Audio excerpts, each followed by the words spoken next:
ಸ್ಪಂದನ ಟಿವಿಯ ಸಮಸ್ತ ವೀಕ್ಷಕ ಬಾಂಧವರಿಗೆ ನಮಸ್ಕಾರ. ಪ್ರೈಮ್ ಟೈಮ್ ಡಿಬೇಟ್ಗೆ ಸ್ವಾಗತ. ನಾನು ಕುಮಾರ್ ವಿಟ್ಲ. ಪಚ್ಚನಾಡಿ ವಿಷಾಗ್ನಿ ಅನ್ನುವಂಥ ಟೈಟಲ್ನಲ್ಲಿ ಇವತ್ತಿನ ಕಾರ್ಯಕ್ರಮ ಆಗ್ತಾ ಇದೆ. ತಮಗೆಲ್ಲರಿಗೂ ಕೂಡ ಗೊತ್ತಿದೆ, ಪಚ್ಚನಾಡಿಯಲ್ಲಿ ಯಾವ ರೀತಿಯ ವಿಷಾಗ್ನಿ ಅನ್ನುವಂಥದ್ದು ಜ್ವಾಲಾಮುಖಿಯಂತೆ ಹಬ್ತಾ ಇದೆ. ಗಾಳಿ ಯಾವ ಬದಿಯಿಂದ ಬರುತ್ತೆ ಆ ಬದಿಗೆ ಬೆಂಕಿ ಹತ್ತಿ ಉರಿತಾ ಇದೆ. ಬೆಂಕಿ ಹತ್ತಿ ಉರಿಯೋದು ಮಾತ್ರ ಅಲ್ಲ, ಅದನ್ನು ನಂದಿಸೋದು ಬಹುದೊಡ್ಡ ಸಾಹಸ ಆಗಿದೆ. ಒಂದೆಡೆ ನಿರಂತರ ದುರಂತಗಳಿಂದಲೇ ಕುಖ್ಯಾತಿಯನ್ನು ಪಡಿತಾ ಇದೆ ಪಚ್ಚನಾಡಿ ಆ ಭಾಗ. ಜನಸಾಮಾನ್ಯರ ಬದುಕು ಅನ್ನುವಂಥದ್ದು ದುಸ್ತರ ಆಗಿದೆ. ಅಧಿಕಾರಿಗಳು ಜನಪ್ರತಿನಿಧಿಗಳು ಮಾತ್ರ ತೆಪ್ಪಗಿದ್ದಾರೆ.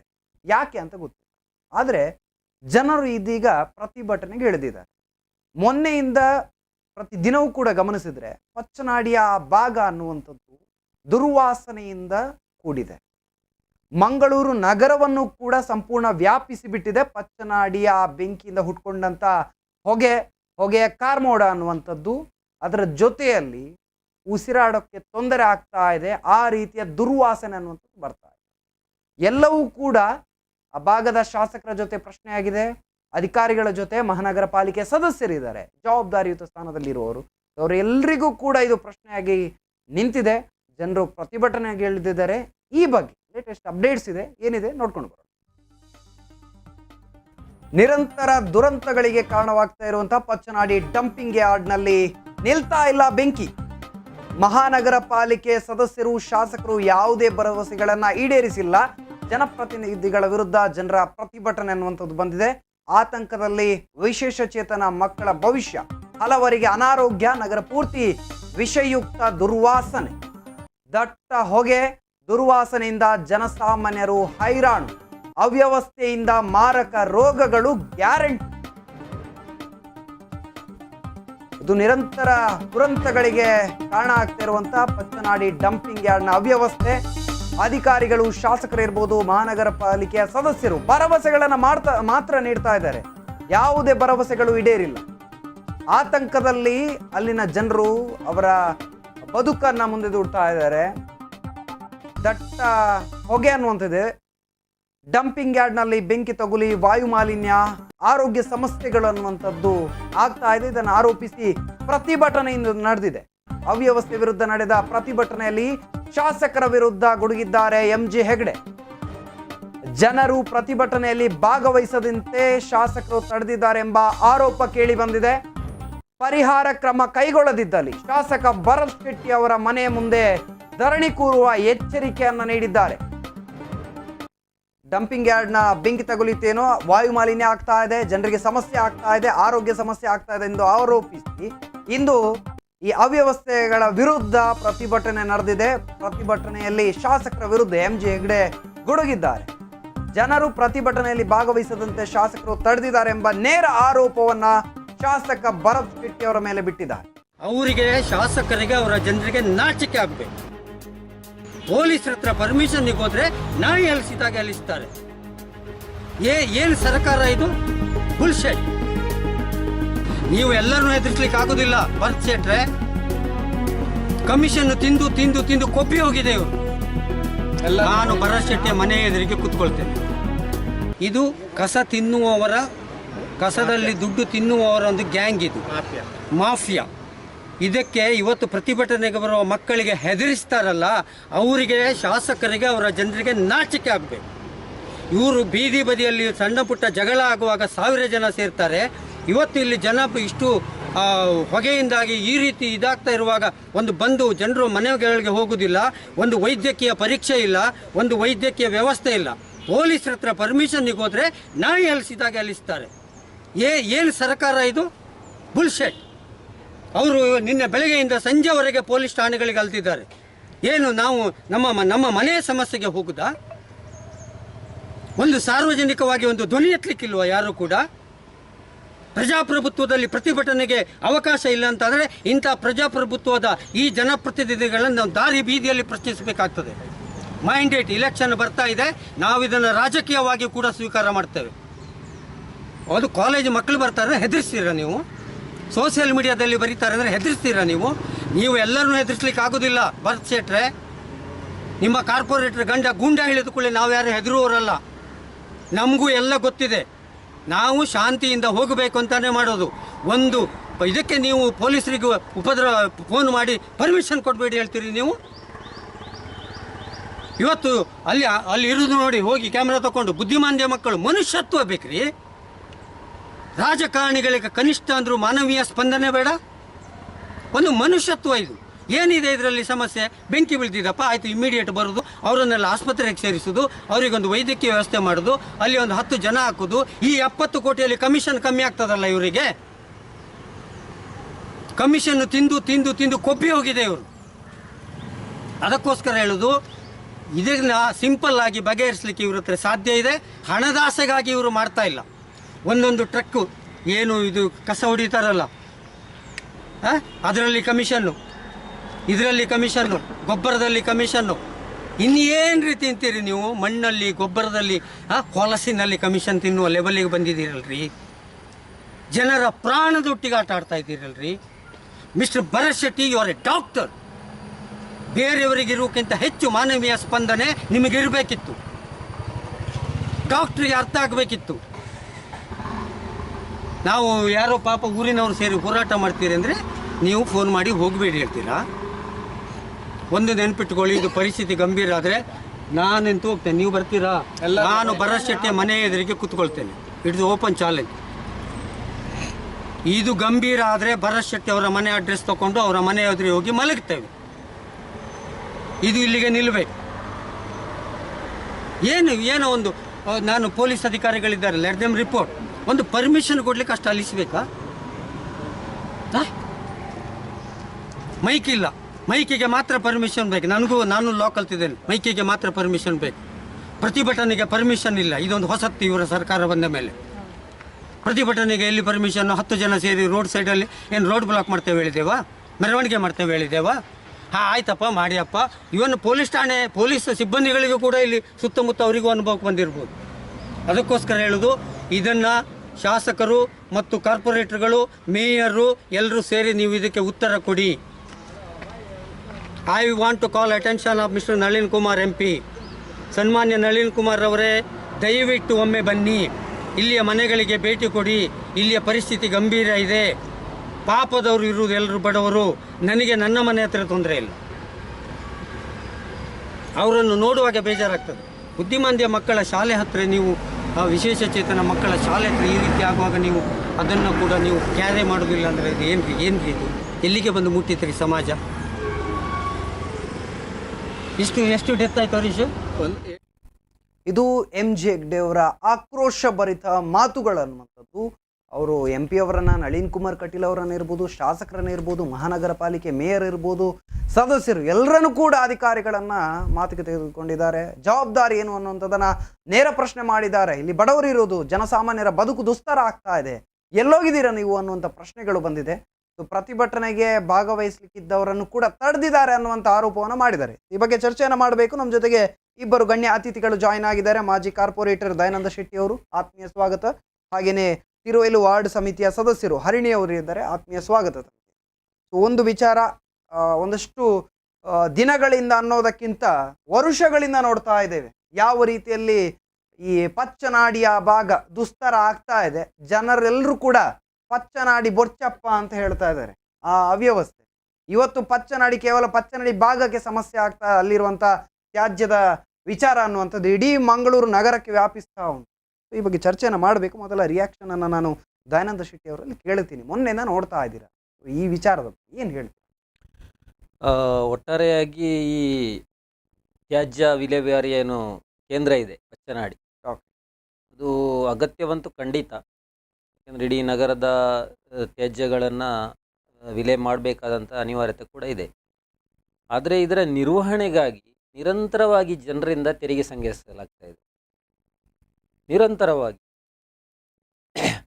ಅದು ಪ್ರತಿ ವರ್ಷದಲ್ಲಿಯೂ ತೆರಿಗೆಯನ್ನು ಹೆಚ್ಚಳ ಮಾಡ್ತಾರೆ. ಮನೆ ತೆರಿಗೆಯಲ್ಲಿ ಅಥವಾ ಅಂಗಡಿಯ ಲೈಸೆನ್ಸ್ಗಳಲ್ಲಿ, ಅದರಲ್ಲಿ ಎಲ್ಲದರಲ್ಲೂ ಘನತ್ಯಾಜ್ಯ ವಿಲೇವಾರಿಗೆ ಅಂತ ತೆರಿಗೆಯನ್ನು ಸಂಗ್ರಹ ಮಾಡಿದಂಥ ದುಡ್ಡು ಎಲ್ಲಿಗೆ ಹೋಯಿತು?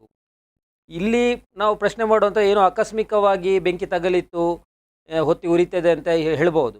ಆದರೆ ಇದಕ್ಕಿಂತ ಹಿಂದೆ ಹಲವಾರು ಈಗಾಗಲೇ 3 ವರ್ಷದ ಹಿಂದೆ ಕೂಡ ಬೆಂಕಿ ಪ್ರಕರಣ ಆಗಿದೆ. ಆನಂತರ ಅಲ್ಲಿಯ ಕಸವೆಯ ಒಂದು ಊರನ್ನೇ ಮುಳುಗಿಸಿದಂಥ ಘಟನೆ ಕೂಡ ಮಳೆಯಲ್ಲಿ ಆಗಿದೆ. ಇವೆಲ್ಲ ನಡೆದ ಮೇಲೆ ಇದರ ಅಲ್ಲಿನ ಭದ್ರತೆಯ ಬಗ್ಗೆ, ಬೆಂಕಿ ಅವಘಡ ಆಗದಾಗಿ ಅಲ್ಲಿನ ಪರಿಸರವನ್ನು ಅಲ್ಲಿ ಜನ ವಾಸ ಮಾಡ್ತಾ ಇದ್ದಾರೆ, ಅವರ ರಕ್ಷಣೆಗಾಗಿ ಏನೆಲ್ಲ ಕ್ರಮ ವಹಿಸಿಕೊಳ್ಳಲಾಗಿದೆ. ನಾವು ಈ ಆಡಳಿತದಲ್ಲಿ ಸರ್ಕಾರದೊತ್ತಿಗೆ ಪ್ರಶ್ನೆ ಮಾಡಬೇಕಾದ ಪರಿಸ್ಥಿತಿ ಇದೆ. ಏನನ್ನೂ ಮಾಡಲಿಲ್ಲ ಇವರು. ಏನನ್ನೂ ಮಾಡದೆ ಈಗ ಬೆಂಕಿ ಬಿದ್ದಿದೆ ಹೇಗೆ ಆರಿಸುವುದು ಅಂತ ಕೇಳ್ತಾ ಇದ್ದಾರೆ. ಮುಖ್ಯವಾಗಿ ಅಂಥ ಪ್ರದೇಶದಲ್ಲಿ ಅಗ್ನಿಶಾಮಕಕ್ಕೆ ಬೇಕಾದಂಥ ವ್ಯವಸ್ಥೆಗಳನ್ನು ಇಷ್ಟರವರೆಗೆ ಯಾಕೆ ಮಾಡಲಿಲ್ಲ? ನಾವು ನಗರ ಪಾಲಿಕೆಯನ್ನು ಪ್ರಶ್ನೆ ಮಾಡ್ತಾ ಇದ್ದೇವೆ. ಹೌದು, ಇಷ್ಟು ವರ್ಷ ಆಯಿತು, ಹಲವಾರು ಬಾರಿ ಬೆಂಕಿ ಅವಘಡ ಆಗಿದೆ ಅಥವಾ ಇನ್ನೂ ಹಲವಾರು ಸಮಸ್ಯೆಗಳು ಉಂಟಾಗಿದ್ದರಿಂದ ಬೆಂಕಿ ಒಂದು ವೇಳೆ ಬೆಂಕಿ ಬಿದ್ದಿತೆ ಅಂತ ತಿಳ್ಕೊಳ್ಳೋಣ, ಹೇಗೋ ಬೆಂಕಿ ಬೀಳ್ತದೆ, ಅದನ್ನು ಆರಿಸುವಂಥ ವ್ಯವಸ್ಥೆ ಅಲ್ಲಿ ತುರ್ತಾಗಿ ಏನಿದೆ? ಎಲ್ಲೆಲ್ಲಿಂದಲೋ ಟ್ಯಾಂಕರಲ್ಲಿ ನೀರು ತುಂಬಿಕೊಂಡು ಹೋಗಿ ಅಲ್ಲಿ ಸ್ಪ್ರೇ ಮಾಡಿಕೊಂಡು ಇದನ್ನು ನಂದಿಸಲಿಕ್ಕೆ ಸಾಧ್ಯ ಇದೆಯಾ? ಪ್ಲಾಸ್ಟಿಕ್ ಇರ್ತದೆ, ಬೇರೆ ಬೇರೆ ಕಸಗಳಿರ್ತದೆ, ಅಷ್ಟು ಸುಲಭ ಇಲ್ಲ ಬೆಂಕಿಯನ್ನು ನಂದಿಸಲಿಕ್ಕೆ. ಅಲ್ಲಿ ಅಗ್ನಿಶಾಮಕಕ್ಕೆ ಬೇಕಾದಂಥ ಯಾವುದೇ ವ್ಯವಸ್ಥೆಯನ್ನು ನೀವು ಕೈಗೊಂಡಿದ್ದೀರಿ ಅನ್ನೋಂಥದ್ದು ಪ್ರಶ್ನೆ ಇದೆ. ಇಲ್ಲಿ ಇವರು ಮಾಡಲೇ ಇಲ್ಲ. ಹಣ ಸಂಗ್ರಹ ಮಾಡಿದ್ದಾರೆ. ಕಳೆದ 7 ವರ್ಷದ ಒಂದು 7-8 ವರ್ಷ ಆಯಿತು, ಅವರಿಗೆ 7 ವರ್ಷದ ಗುತ್ತಿಗೆಯನ್ನು ನೀಡಲಾಗಿತ್ತು ಆಂಟೋನಿ ವೇಸ್ಟ್ ಆ್ಯಂಡ್ ಮ್ಯಾನೇಜ್ಮೆಂಟ್ ಕಂಪನಿಯವರಿಗೆ. ಹೌದು, ಅವರಿಗೆ ಯಾಕೆ ಕೊಡಲಾಯಿತು? ಕೇವಲ ಮನೆಯಿಂದ ಸಂಗ್ರಹ ಮಾಡಲಿಕ್ಕೆ ಮಾತ್ರನಾ? ಅಲ್ಲ, ಅವರಿಗೆ ಗುತ್ತಿಗೆ ಕೊಡುವಾಗಲೇ 3-4 ಕೋಟಿ ಅವರಿಗೆ ವರ್ಷಕ್ಕೆ ತಿಂಗಳಿಗೇನೋ ಅವರಿಗೆ ಸಂದಾಯ ಆಗ್ತದೆ. ಈಗ ಹೆಚ್ಚಳ ಮಾಡಿದ್ದಾರೆ, ಕೋಟ್ಯಾಂತರ ರೂಪಾಯಿ ಅವರಿಗೆ ಹಣ ಕೊಡ್ತೇವೆ, ನಾವೇ ಕೊಡ್ತೇವೆ. ಪ್ರತಿಯೊಂದರಲ್ಲಿ ಟ್ಯಾಕ್ಸಲ್ಲಿ ಹೆಚ್ಚಳ ಮಾಡಿದ್ದಾರೆ. ನೀವು ಹೇಳುವಂತ ತೆರಿಗೆ ಹಣ ದುರ್ಬಳಕೆ ಆಗ್ತಾ ಇದೆ, ಅಂದ್ರೆ ತ್ಯಾಜ್ಯ ವಿಲೇವಾರಿಗೆ ಇಟ್ಟಂತ ಹಣವೇ ದುರ್ಬಳಕೆ ಆಗ್ತದೆ. ಖಂಡಿತ ತ್ಯಾಜ್ಯ ವಿಲೇವಾರಿಯನ್ನು ಸಮರ್ಪಕವಾಗಿ ಇದು ಕೂಡ ಬರ್ತದೆ. ಅಲ್ಲಿನ ಏನೋ ಬೆಂಕಿ ಬೀಳದಾಗೆ ಯಾಕೆ ಬೆಂಕಿ ಬೀಳ್ತಾ ಇದೆ, ಯಾಕೆ ಅಲ್ಲಿ ಹಸಿ ಗೊಬ್ಬರವನ್ನಾಗಲಿ ಅಥವಾ ಈ ಥರ ಗೊಬ್ಬರವನ್ನಾಗಲಿ ಅವರು ಈ ಕಸವನ್ನು ಗೊಬ್ಬರವನ್ನಾಗಿ ಪರಿವರ್ತಿಸುವಂಥ ಕೆಲಸ ಎಲ್ಲಿ ಮಟ್ಟಕ್ಕೆ ಹೋಗಿದೆ? ಅಲ್ಲಿ ಯಾಕೆ ಆಗ್ತಾ ಇಲ್ಲ? ಮತ್ತೆ ಕೊಂಡೋಗಿ ಅಲ್ಲಿ ರಾಶಿ ಹಾಕುವುದಾ, ಸುರಿದೇ ಬಿಡುವುದಾ, ಅಥವಾ ಏನಾದರೂ ಅದನ್ನು ಇಲ್ಲಿ ಈ ಆಂಟೋನಿ ವೇಸ್ಟ್ ಆ್ಯಂಡ್ ಮ್ಯಾನೇಜ್ಮೆಂಟ್ನವರಿಗೆ ಗುತ್ತಿಗೆ ಕೊಡುವಾಗ ಉದ್ದೇಶ ಇದ್ದದೇನೆಂದರೆ ಕಸವನ್ನು ವಿಂಗಡಿಸಿಕೊಳ್ಳುವಂಥದ್ದು, ಹೋಗಿ ರಾಶಿ ಹಾಕುವಂಥದ್ದಲ್ಲ. ಅದನ್ನು ವಿಂಗಡಣೆ ಮಾಡಿಕೊಂಡು ಯಾವುದರೆಲ್ಲ ರಿಸೈಕ್ಲಿಂಗ್ ಮಾಡುವಂಥ ಯಾವುದು ಕಸ ಇದೆ ಅದನ್ನು ಸಪ್ರೇಟ್ ಮಾಡುವಂಥದ್ದು, ಅಥವಾ ಈ ಪ್ಲಾಸ್ಟಿಕ್ ಮತ್ತು ಈ ಥರ ಕಬ್ಬಿಣ ಇರ್ಬೋದು, ಬೇರೆ ಇರ್ಬೋದು. ಹಾಗೆಯೇ ಈ ಹಸಿ ಏನು ಕಸ ಇದೆ ಅದನ್ನು ಹಸಿ ಕಸವನ್ನು ಗೊಬ್ಬರ ಮಾಡುವಂಥ ಯೋಜನೆ ಇರ್ಬೋದು, ಅಥವಾ ಇನ್ನೇನೋ ಬೇರೆ ಬೇರೆ ಯೋಜನೆಗಳಿರ್ತವೆ, ತ್ಯಾಜ್ಯಗಳನ್ನು ಮರುಬಳಕೆ ಮಾಡುವ. ಹಾಗೆ ಆದಮೇಲೆ ಮತ್ತೆ ಯಾಕೆ ಇಲ್ಲಿ ರಾಶಿ ಬೀಳುವಂಥ ಪರಿಸ್ಥಿತಿ ಬಂತು? ಇದು ಪ್ರಶ್ನೆ ಇರುವಂಥದ್ದು. ಹಾಗೆ ಸಂಪೂರ್ಣ ವಿಫಲ ಆಗಿದೆ. ಯಾಕೆಂದ್ರೆ ಇದು ಯಾರ್ದು ಸರ್? ಮಹಾನಗರ ಪಾಲಿಕೆ ವಿಫಲ ಅಂತ ಹೇಳ್ತೀರಾ ಅಥವಾ ಶಾಸಕರು ಇರ್ಬೋದು? ಮಹಾನಗರ ಪಾಲಿಕೆಯಲ್ಲಿ ಈಗ ಶಾಸಕರು ಸಂಸದರು ಎಲ್ಲ ಒಂದೇ ಪಕ್ಷದವರಿದ್ದಾರೆ, ಅವರದೇ ಆಡಳಿತ.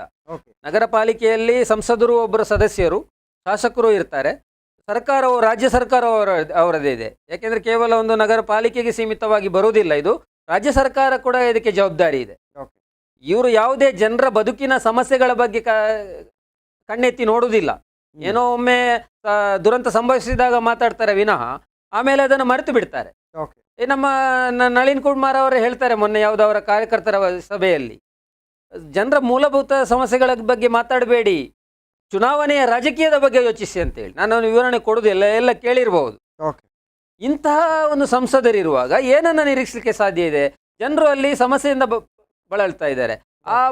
ಹಿಂದೆ ಒಂದು ಕೆಲವು ವರ್ಷದ ಹಿಂದೆ ಆ ಕಸವೇ ಒಂದು ಇಡೀ ಊರನ್ನೇ ಮುಳುಗಿಸಿದಾಗ ಅಲ್ಲಿನ ಹಲವಾರು ಮನೆಗಳಿಂದ ಶಿಫ್ಟ್ ಆದವರು ಇವತ್ತು ಕೂಡ ಅವರಿಗೆ ಮನೆ ಇಲ್ಲ, ಇವತ್ತು ಎಲ್ಲೆಲ್ಲ ವಾಸ ಮಾಡ್ತಾ ಇದ್ದಾರೆ. ದಯಾನಂದ್ ಅವರೇ, ಮತ್ತೆ ಬರ್ತೀನಿ ನಿಮ್ಮ ಹತ್ರ. ಹರಿಣಿಯವರು ಇದ್ದಾರೆ, ತಿರುವೇಲು ವಾರ್ಡ್ ಸಮಿತಿಯ ಸದಸ್ಯರು. ಏನು ಹೇಳ್ತೀರಾ ತಾವು? ಆ ಭಾಗದ ಮಹಿಳೆಯರಿರ್ಬೋದು, ಮಕ್ಕಳಿರ್ಬೋದು, ಒಬ್ಬ ಜನಸಾಮಾನ್ಯರಾಗಿ ಯೋಚಿಸಿದ್ರೆ ಅಲ್ಲಿನ ಪರಿಸ್ಥಿತಿ ಯಾವ ರೀತಿಯಲ್ಲಿದೆ, ಏನು ಹೇಳಿ? ಮೊದಲನೇದಾಗಿ ಸ್ವಲ್ಪ ಹಿನ್ನೆಲೆ ನೋಡಿದಾಗ ಪಚ್ಚನಾಡಿ ಮೊದಲು ಸಿಟಿಯಿಂದ ಹೊರಗಿತ್ತು, ಈಗ ಸಿಟಿಯ ಒಳಗೆ ಬಂದಿದೆ. ಆನಂತರ ADB ಯೋಜನೆ ಎಲ್ಲ ಪ್ರಾರಂಭ ಆಯಿತು ಯಾವಾಗ 98-99 ಆವಾಗ ನಮ್ಮ ಘನತ್ಯಾಜ್ಯವನ್ನು ಅಂತಾರಾಷ್ಟ್ರೀಯ ಮಟ್ಟದಲ್ಲಿ ಹೇಗೆ ನಿರ್ವಹಣೆ ಮಾಡ್ತಾರಲ್ಲ ಅದೇ ರೀತಿ ನಮ್ಮ ದೇಶದಲ್ಲಿ ಕೂಡ, ನಮ್ಮ ಇಲ್ಲಿ ಸಿಟಿಯಲ್ಲಿ ಕೂಡ, ಮಂಗಳೂರಲ್ಲೂ ಕೂಡ ಒಳ್ಳೆಯ ರೀತಿಯ ನಿರ್ವಹಣೆ ಮಾಡಲಿಕ್ಕೆ ADB ಯೋಜನೆಗಳೆಲ್ಲ ಬಂತು. ಕೋಟಿಗಟ್ಟಲೆ ಹಣ ಅಲ್ಲಿ, ದೊಡ್ಡ ದೊಡ್ಡ ಮಿಷನರಿಗಳು ಬಂದವು, ಏನು.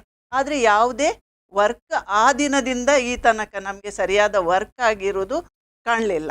Okay. ಅದಲ್ಲದೆ ನಮ್ಮ ಜನಪ್ರತಿನಿಧಿಗಳಿದ್ದಾರಲ್ಲ, ಆ ಸಾಲಿಡ್ ವೇಸ್ಟ್ ಮ್ಯಾನೇಜ್ಮೆಂಟನ್ನು ನಿರ್ವಹಣೆಯನ್ನು ನೋಡಲಿಕ್ಕೆ ಬೇರೆ ಬೇರೆ ಕಡೆಗಳಲ್ಲಿ ಬೇರೆ ಬೇರೆ ಸಿಟಿಗಳಿಗೆ ಹೋಗಿ ಪ್ರವಾಸ ಎಕ್ಸ್ಪೋಜರ್ ಪ್ರವಾಸ ಮಾಡಿ ಎಷ್ಟೆಷ್ಟೋ ಲಕ್ಷಗಳು ಖರ್ಚು ಮಾಡಿ ನೋಡ್ತಾರೆ. ಅದೇ ಒಂದು ದಿನ ಇಲ್ಲಿ ಬಂದು ಸರಿಯಾಗಿ ನೋಡಿದಂಥ ಪ್ರಸಂಗಗಳು ನಮಗೆ ಗೊತ್ತಿಲ್ಲ. ಇಲ್ಲಿ ಯಾರ್ದಾದ್ರೂ ಜನಪ್ರತಿನಿಧಿಗಳಾಗಿರ್ಬೋದು, ಶಾಸಕರಾಗಿರ್ಬೋದು, ಯಾರ್ದಾದ್ರೂ ಸಮಸ್ಯೆಯ ಬಗ್ಗೆ ಏನಾದರೂ ಕೇಳಿದಿದೆಯಾ?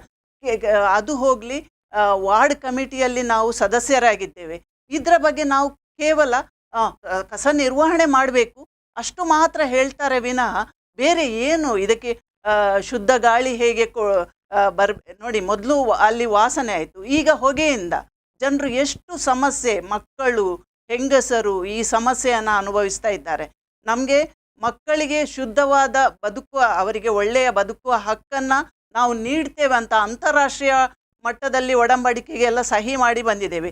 ಈಗ ಅಲ್ಲಿ ವಾಮಂಜೂರಲ್ಲಿ ಎಷ್ಟು ಇದಿದೆ, ಸ್ಕೂಲ್ಸ್ ಇದೆ, ಒಂದು ವಿಕಲಚೇತನರ ಸ್ಕೂಲ್ಸ್ ಇದೆ, ಅಲ್ಲಿ ಉದ್ದಕ್ಕೆ ಸ್ಕೂಲ್ಸ್ ಇದೆ, ಇಷ್ಟು ಮಕ್ಕಳೆಲ್ಲ ಇದ್ದಾರೆ. ಸೊ ಇವರಿಗೆ ಶುದ್ಧವಾದ ಗಾಳಿ ಎಲ್ಲಿ ಸಿಗ್ತದೆ? ಇದರ ಬಗ್ಗೆ ಗಮನ ಹರಿಸ್ಬೇಕಾ ಬೇಡವಾ ಇವರು? ಇಲ್ಲಿ ಇವರಿಗೆ ಮ್ಯಾನೇಜ್ಮೆಂಟ್ ಅನ್ನೋದನ್ನ ಕಲಿಸ್ಬೇಕಾಗಿದೆಯಾ ಜನರು ಅನ್ನುವಂಥದ್ದು ಪ್ರಶ್ನೆ ಬರ್ತದೆ. ಯಾಕಂತ ಹೇಳಿದ್ರೆ ಅಧಿಕಾರ ಸಿಕ್ಬಿಟ್ರೆ ಸಾಕು, ಅಲ್ಲಿವರೆಗೆ ಜನರ ಜೊತೆ ಇರ್ತಾರೆ. ಆದರೆ ಅಧಿಕಾರ ಸಿಕ್ಕ ಮೇಲೆ ಜನರಿಗೆ ಗಾಳಿ ಸಿಗ್ತಾ ಇದೆಯಾ, ನೀರು ಸಿಗ್ತಾ ಇದೆಯಾ, ಅಥವಾ ಮಣ್ಣು ಮಸಿ ಸಿಗ್ತಾ ಇದೆಯಾ ಅಂತ ಕೇಳೋರಿಲ್ಲ. ಸೊ ಆ ಪರಿಸ್ಥಿತಿಗೆ ಬಂದುಬಿಟ್ಟಿದ್ದೀವಿ. ನಾನು ಕೇಳೋದಮ್ಮ ನಿಮ್ಮಲ್ಲಿ, ಅಲ್ಲಿ ಅಷ್ಟೊಂದು ಶಾಲೆಗಳಿವೆ, ಮುಖ್ಯವಾಗಿ ಅಲ್ಲಿ ನಿಜವಾಗ್ಲೂ ಹೊಟ್ಟೆ ಉರಿತದೆ ಈ ಸಂದರ್ಭದಲ್ಲಿ. ಆ ವಿಕಲಚೇತನ ವಿಶೇಷ ಚೇತನರು ಅಂತ ಏನಿದ್ದಾರೆ ಆ ಮಕ್ಕಳ ಶಾಲೆ ಇದೆ, ಅವರ ಭವಿಷ್ಯದ ಬಗ್ಗೆ ಈಗಲೇ ಅವರ ಜೀವನ ಅನ್ನುವಂಥದ್ದು ಬಹಳಷ್ಟು ಹೋರಾಟದ ಜೀವನ, ಸವಾಲಿನ ಜೀವನ. ಇವ್ರಿಗೆಲ್ಲಿದೆ ಕಾಳಜಿ? ಎಂ ಜಿ ಹೆಗ್ಡೆ ಅವರು ಆಕ್ರೋಶ ಭರಿತರಾಗಿ ಮಾತಾಡ್ತಾರೆ, ಏನು ಪ್ರತಿಭಟನೆಗೆ ಬರದ ರೀತಿಯಲ್ಲಿ ತಡೀತಿರಲ್ಲ ಶಾಸಕರೇ ಅಂತ. ಕೇಳಬಾರ್ದ? ಹಾಗಾದ್ರೆ ಪ್ರತಿಭಟನೆ ಮಾಡುವಂಥ ಹಕ್ಕಿದೆ, ಯಾಕೆ ದಮನ ಮಾಡ್ತೀರ? ಜನರಿಗೆ ಹಕ್ಕಿಲ್ವಾ? ನಿಮ್ಮನ್ನ ಪ್ರಶ್ನೆ ಮಾಡಬಾರ್ದ? ಎಷ್ಟೋ ಜನರಿಗೆ ಸಮಸ್ಯೆ ಆಗ್ತಿದೆ ಅಂತ ಬಂದಾಗ ಪ್ರಶ್ನೆ ಮಾಡೋದು ಸಹಜ, ಕೇಳಬಾರ್ದು ಜನರು? ಒಂದು ಕರೆ ಇದೆ, ಸ್ವೀಕಾರ ಮಾಡ್ತೀನಿ. ಹಲೋ, ನಮಸ್ತೆ ಸರ್. ನಮಸ್ತೆ. ತಮ್ಮ ಹೆಸರು, ಎಲ್ಲಿಂದ ಕರೆ ಮಾಡ್ತಾ ಇದ್ದೀರಾ? ವಾಮಂಜೂರಿಂದ ಓಕೆ, ಜಯಂತಿ ಅಂತ.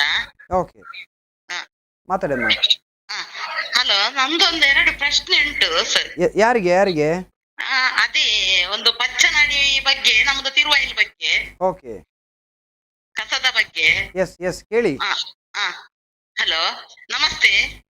ನಮಸ್ತೆ ನಮಸ್ತೆ, ಹೇಳಿ ಅಮ್ಮ. ಏನ್ ಗೊತ್ತಾ ಸರ್, ನೋಡಿ ಅವರೀಗ ಹೇಳಿದ್ರು ನಮ್ಗೆ ಒಂದು ಆಚೆ ಕಡೆಯಿಂದ ವಾಮಂಜೂರಿನವರಿಗೆ ಪಚ್ಚನಾಡಿಯ ವಾಸನೆ, ಓಕೆ, ಈಚೆಯಿಂದ ನಮ್ಮ ಇನ್ನೊಂದು ಕಡೆ ಮಾಡಿದ್ದಾರೆ, ಮಶ್ರೂಮ್ ಮಾಡಿದ್ದಾರೆ.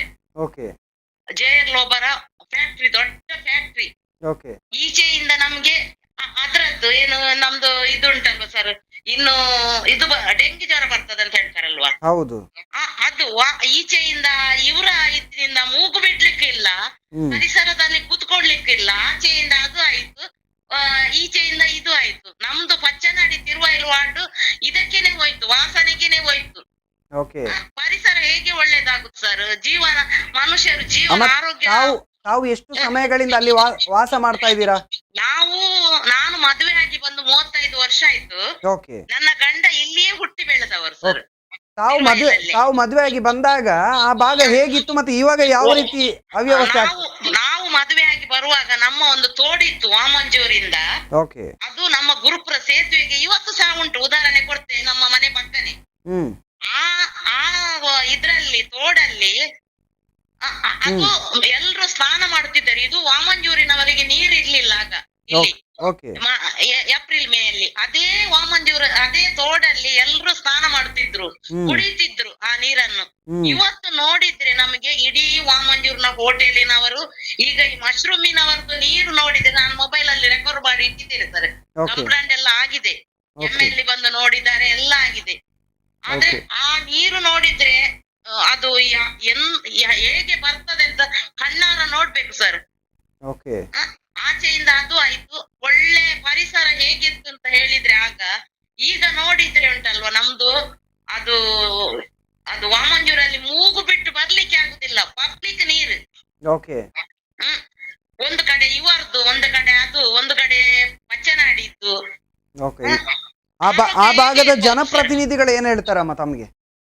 ಏನ್ ಹೇಳಿ, ಯಾರ ಹತ್ರ ಹೇಳುದು ಸರ್? ಹೇಳಿ ಹೇಳಿ ಹೇಳಿ ಈಗ ಭರಶೆಟ್ರು ಒಂದು ಅದಕ್ಕೆ ಬಂದಿದ್ದಾರೆ. ಯಾವುದಕ್ಕೆ? ನಮ್ಗೆ ಪಚ್ಚನಾಡಿಗೆ ಅವರೇ ಅದೇ ಮಶ್ರೂಮ್ನವರದ್ದು. ಓಕೆ ಅಲ್ಲಿ ಅವರು ಕಂಪ್ಲೇಂಟ್ ಕೊಟ್ಟಿದ್ದಾರೆ, ಊಟ ಮಾಡ್ಲಿಕ್ಕೆ ಆಗುದಿಲ್ಲ ಅಂತ. ಓಕೆ. ಹಾಗಾದ್ರೆ ನಿಮ್ಮಲ್ಲಿ ಸಮಸ್ಯೆ ತಪ್ಪಿದ್ದಿಲ್ಲ ಅಂತ ಹೇಳುದು ತಾವು?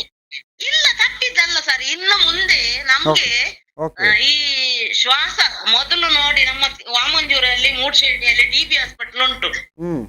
ಅದ್ರಿಂದ ಎಷ್ಟೋ ಕಿಲೋಮೀಟರ್ ದೂರ ಮನೆ ಮಾಡ್ಬೇಕು ಅಂತ ಇದ್ರು. ಓಕೆ.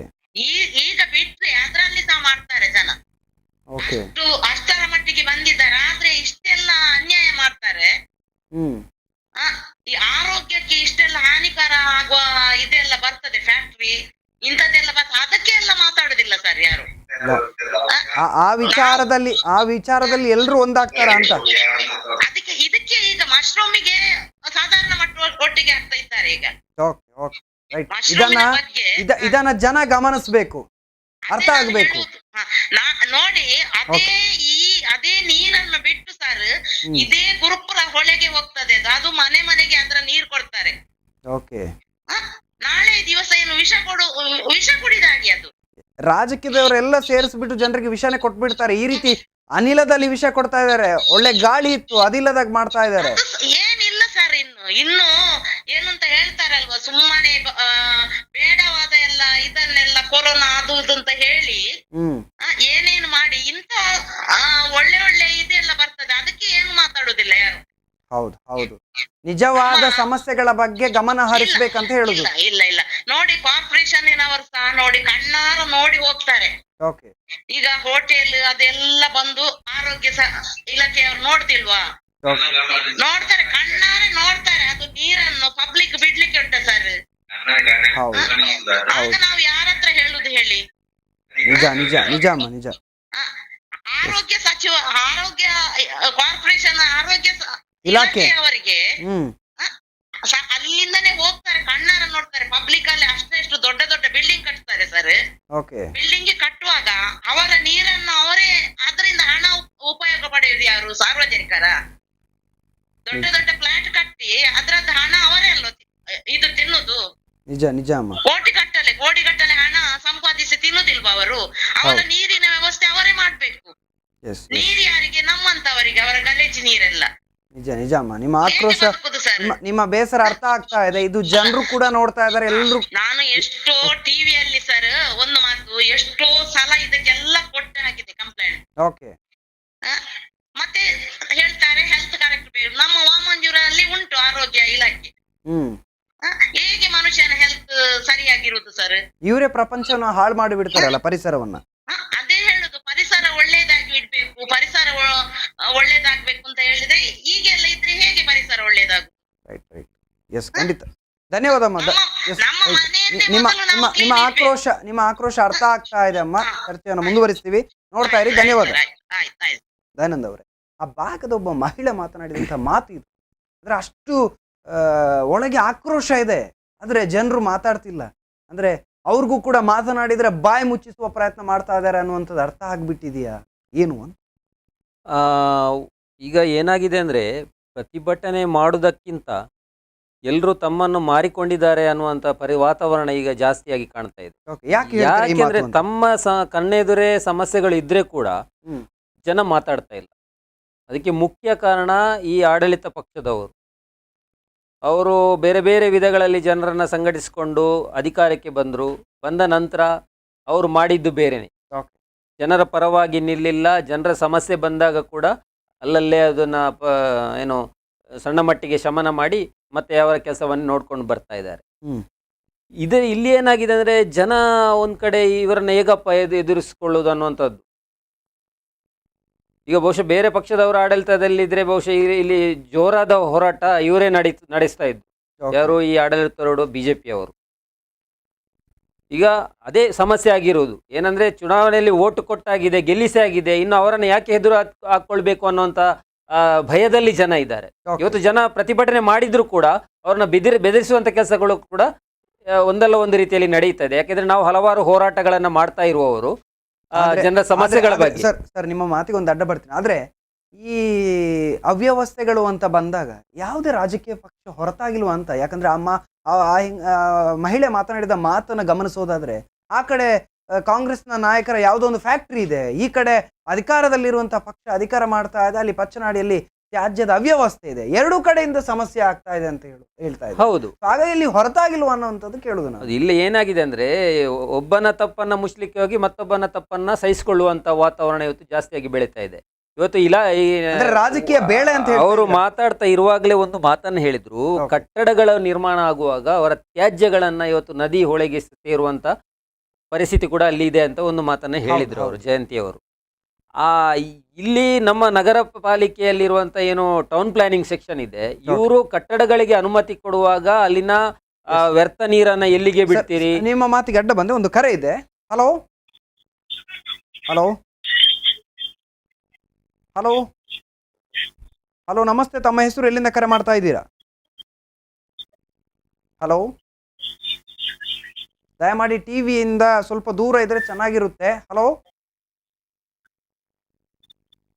ಹಲೋ, ಕರೆ ಕಟ್ಟಾಗಿದೆ, ಮತ್ತೆ ಪ್ರಯತ್ನವನ್ನು ಮಾಡ್ಬೋದು. ತಾವು ಮಾತನಾಡ್ತಾ ಇದ್ರಿ ಅಂದ್ರೆ ದೊಡ್ಡ ದೊಡ್ಡ ಫ್ಲಾಟ್ಗಳ ನಿರ್ಮಾಣ ಆಗುತ್ತೆ, ಅದರ ಟೌನ್ ಪ್ಲಾನಿಂಗ್ ಸೆಕ್ಷನ್ ಅವರು ಈ ರೀತಿಯ ಯಾವುದೇ ಸಮಸ್ಯೆಗಳನ್ನು ನೋಡೋದಿಲ್ಲ. ಓಕೆ, ಅದೆಷ್ಟೋ ಬಿಲ್ಡಿಂಗ್ಗಳಲ್ಲಿ ಅಲ್ಲಿ ಫ್ಲಾಟ್ ಕಟ್ಟೋರು ಏನು ಮಾಡ್ತಾರೆ ಅಂದರೆ, ಅಲ್ಲಿ ಡ್ರೈನೇಜ್ ವ್ಯವಸ್ಥೆ ಇಲ್ಲದಿದ್ದರೂ ಕೂಡ ಫ್ಲ್ಯಾಟನ್ನು ಕಟ್ತಾರೆ, ಏನೋ ಒಂದು ಸಣ್ಣ ಗುಂಡಿ ತೆಗೆದು ಫ್ಲ್ಯಾಟನ್ನು ಮಾರಿ ಹೋಗ್ತಾರೆ. ಓಕೆ, ಅದು ಅವರಿಗೂ ಗೊತ್ತಿರೋದಿಲ್ಲ, ಇಲ್ಲಿನ ಖರೀದಿಸಿದಂಥ ಗ್ರಾಹಕನಿಗೂ ಗೊತ್ತಿರೋದಿಲ್ಲ. ಬಿಲ್ಡಿಂಗ್ ಎಲ್ಲ ಆದಮೇಲೆ, ಓಪನಿಂಗ್ ಆದಮೇಲೆ ಒಂದು ವರ್ಷ ಹೋಗುವಾಗ ಎಲ್ಲ ಸಮಸ್ಯೆ ಆರಂಭ ಆಗ್ತದೆ. ಆ ನಂತರ ಅಲ್ಲಿದ್ದ ಚರಂಡಿಗೋ ಅಥವಾ ಬೇರೆ ಸಾರ್ವಜನಿಕ ಜಾಗಕ್ಕೋ ನೀರು ಹರಿದು ಹೋಗುವಂಥ ಪರಿಸ್ಥಿತಿ ಇವತ್ತು ವ್ಯಾಪಕವಾಗಿದೆ. ಇಲ್ಲಿ ಟೌನ್ ಪ್ಲಾನಿಂಗ್ ಸೆಕ್ಷನ್ ಕೂಡ ಸಂಪೂರ್ಣ ಭ್ರಷ್ಟತೆಯಲ್ಲಿ ತೊಡಗಿ. ಅಂದ್ರೆ ವ್ಯವಸ್ಥೆಗಳನ್ನು, ಮೂಲಭೂತ ವ್ಯವಸ್ಥೆ ಇಲ್ಲದಿದ್ದರೆ ಅಲ್ಲಿ ಒಬ್ಬ ಬಿಲ್ಡಿಂಗ್ ಕಟ್ಟಲಿಕ್ಕೆ ಅನುಮತಿ ಹೇಗೆ ಕೊಡ್ತಾರೆ ಅವರು? ಭ್ರಷ್ಟಾಚಾರ ಜಾಸ್ತಿ ಆಗ್ತಾ ಇರೋದ್ರಿಂದ ಈ ಎಲ್ಲ ವ್ಯವಸ್ಥೆಗಳಿಗೆ ಆಗಿದೆ ಅನ್ನುವಂಥದ್ದು ಸ್ಪಷ್ಟ. ಅಂದ್ರೆ ಎಲ್ಲರೂ ಕೂಡ ಭ್ರಷ್ಟರಾದ್ರೆ ಭಾರಿ ಜನಸಾಮಾನ್ಯರಿಗೆ ಬಹಳಷ್ಟು ಸಮಸ್ಯೆ ಆಗ್ತಾ ಇರೋದನ್ನ ನಾವು ಗಮನಕ್ಕೆ, ಎಲ್ಲರ ಗಮನಕ್ಕೆ ಬರ್ತಾ ಇದೆ. ವ್ಯವಸ್ಥೆಗಳು ಎಷ್ಟು ಹಾಳಾಗಿದೆ ಅನ್ನುವಂಥದ್ದನ್ನು ಮಾತಾಡ್ತೀವಿ. ಈ ಪಚ್ಚನಾಡಿಯ ವಿಷಾಗ್ನಿಯಲ್ಲಿ ಬಹಳಷ್ಟು ಮಾತನಾಡೋದಿದೆ. ಸಮಸ್ಯೆಗಳು, ಜನರು ಅಲ್ಲಿ ಮೂಗು ಬಿಡೋಕ್ಕಾಗ್ತಾ ಇಲ್ಲ, ಉಸಿರಾಡೋಕ್ಕೆ ತೊಂದರೆ ಆಗ್ತಾ ಇದೆ. ಆ ಉಸಿರಾಡೋಕ್ಕೆ ವಿಷಗಾಳಿ ಕೊಟ್ಟು ಅವರ ಜೀವನವನ್ನು ಅತಂತ್ರ ಮಾಡಿದ್ದು ಯಾರು ಅದು ಇಲ್ಲಿರುವಂಥ ಪ್ರಶ್ನೆ. ಜೊತೆಗೆ ಅದಕ್ಕೆ ಗೊತ್ತಿದೆ ಜನರಿಗೂ ಯಾರು ಇವರಿಗೆ ಸಮಸ್ಯೆ ತಂದೊಟ್ಟಿದ್ದು ಅಂತ. ಇಡೀ ಊರೇ ಇವತ್ತು ವಿಷಾನಿಲವನ್ನು ಸೇವನೆ ಮಾಡಿಕೊಂಡು ಜೀವನ ಮಾಡುವಂತಾಗಿದೆ. ಮಾತಾಡ್ತೀವಿ ಒಂದು ವಿರಾಮದ ಬಗ್ಗೆ.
ವಿರಾಮದ ಬಳಿಕ ಮತ್ತೆ ಪಚ್ಚನಾಡಿ ವಿಷಾಗ್ನಿ ವಿಶೇಷ ಚರ್ಚಾ ಕಾರ್ಯಕ್ರಮಕ್ಕೆ ಸ್ವಾಗತ. ಈ ವಿಚಾರವನ್ನ ಚರ್ಚೆ ಮಾಡ್ತೀವಿ ಅನ್ನೋದೇ ಒಂದು ರೀತಿಯ ದುರಂತ ಅಂತ ಅನ್ಕೊಳ್ತೀನಿ. ಅತಿಥಿಗಳಿದ್ದಾರೆ, ಚರ್ಚೆಯನ್ನು ಮಾಡ್ತಾ ಇದ್ವಿ.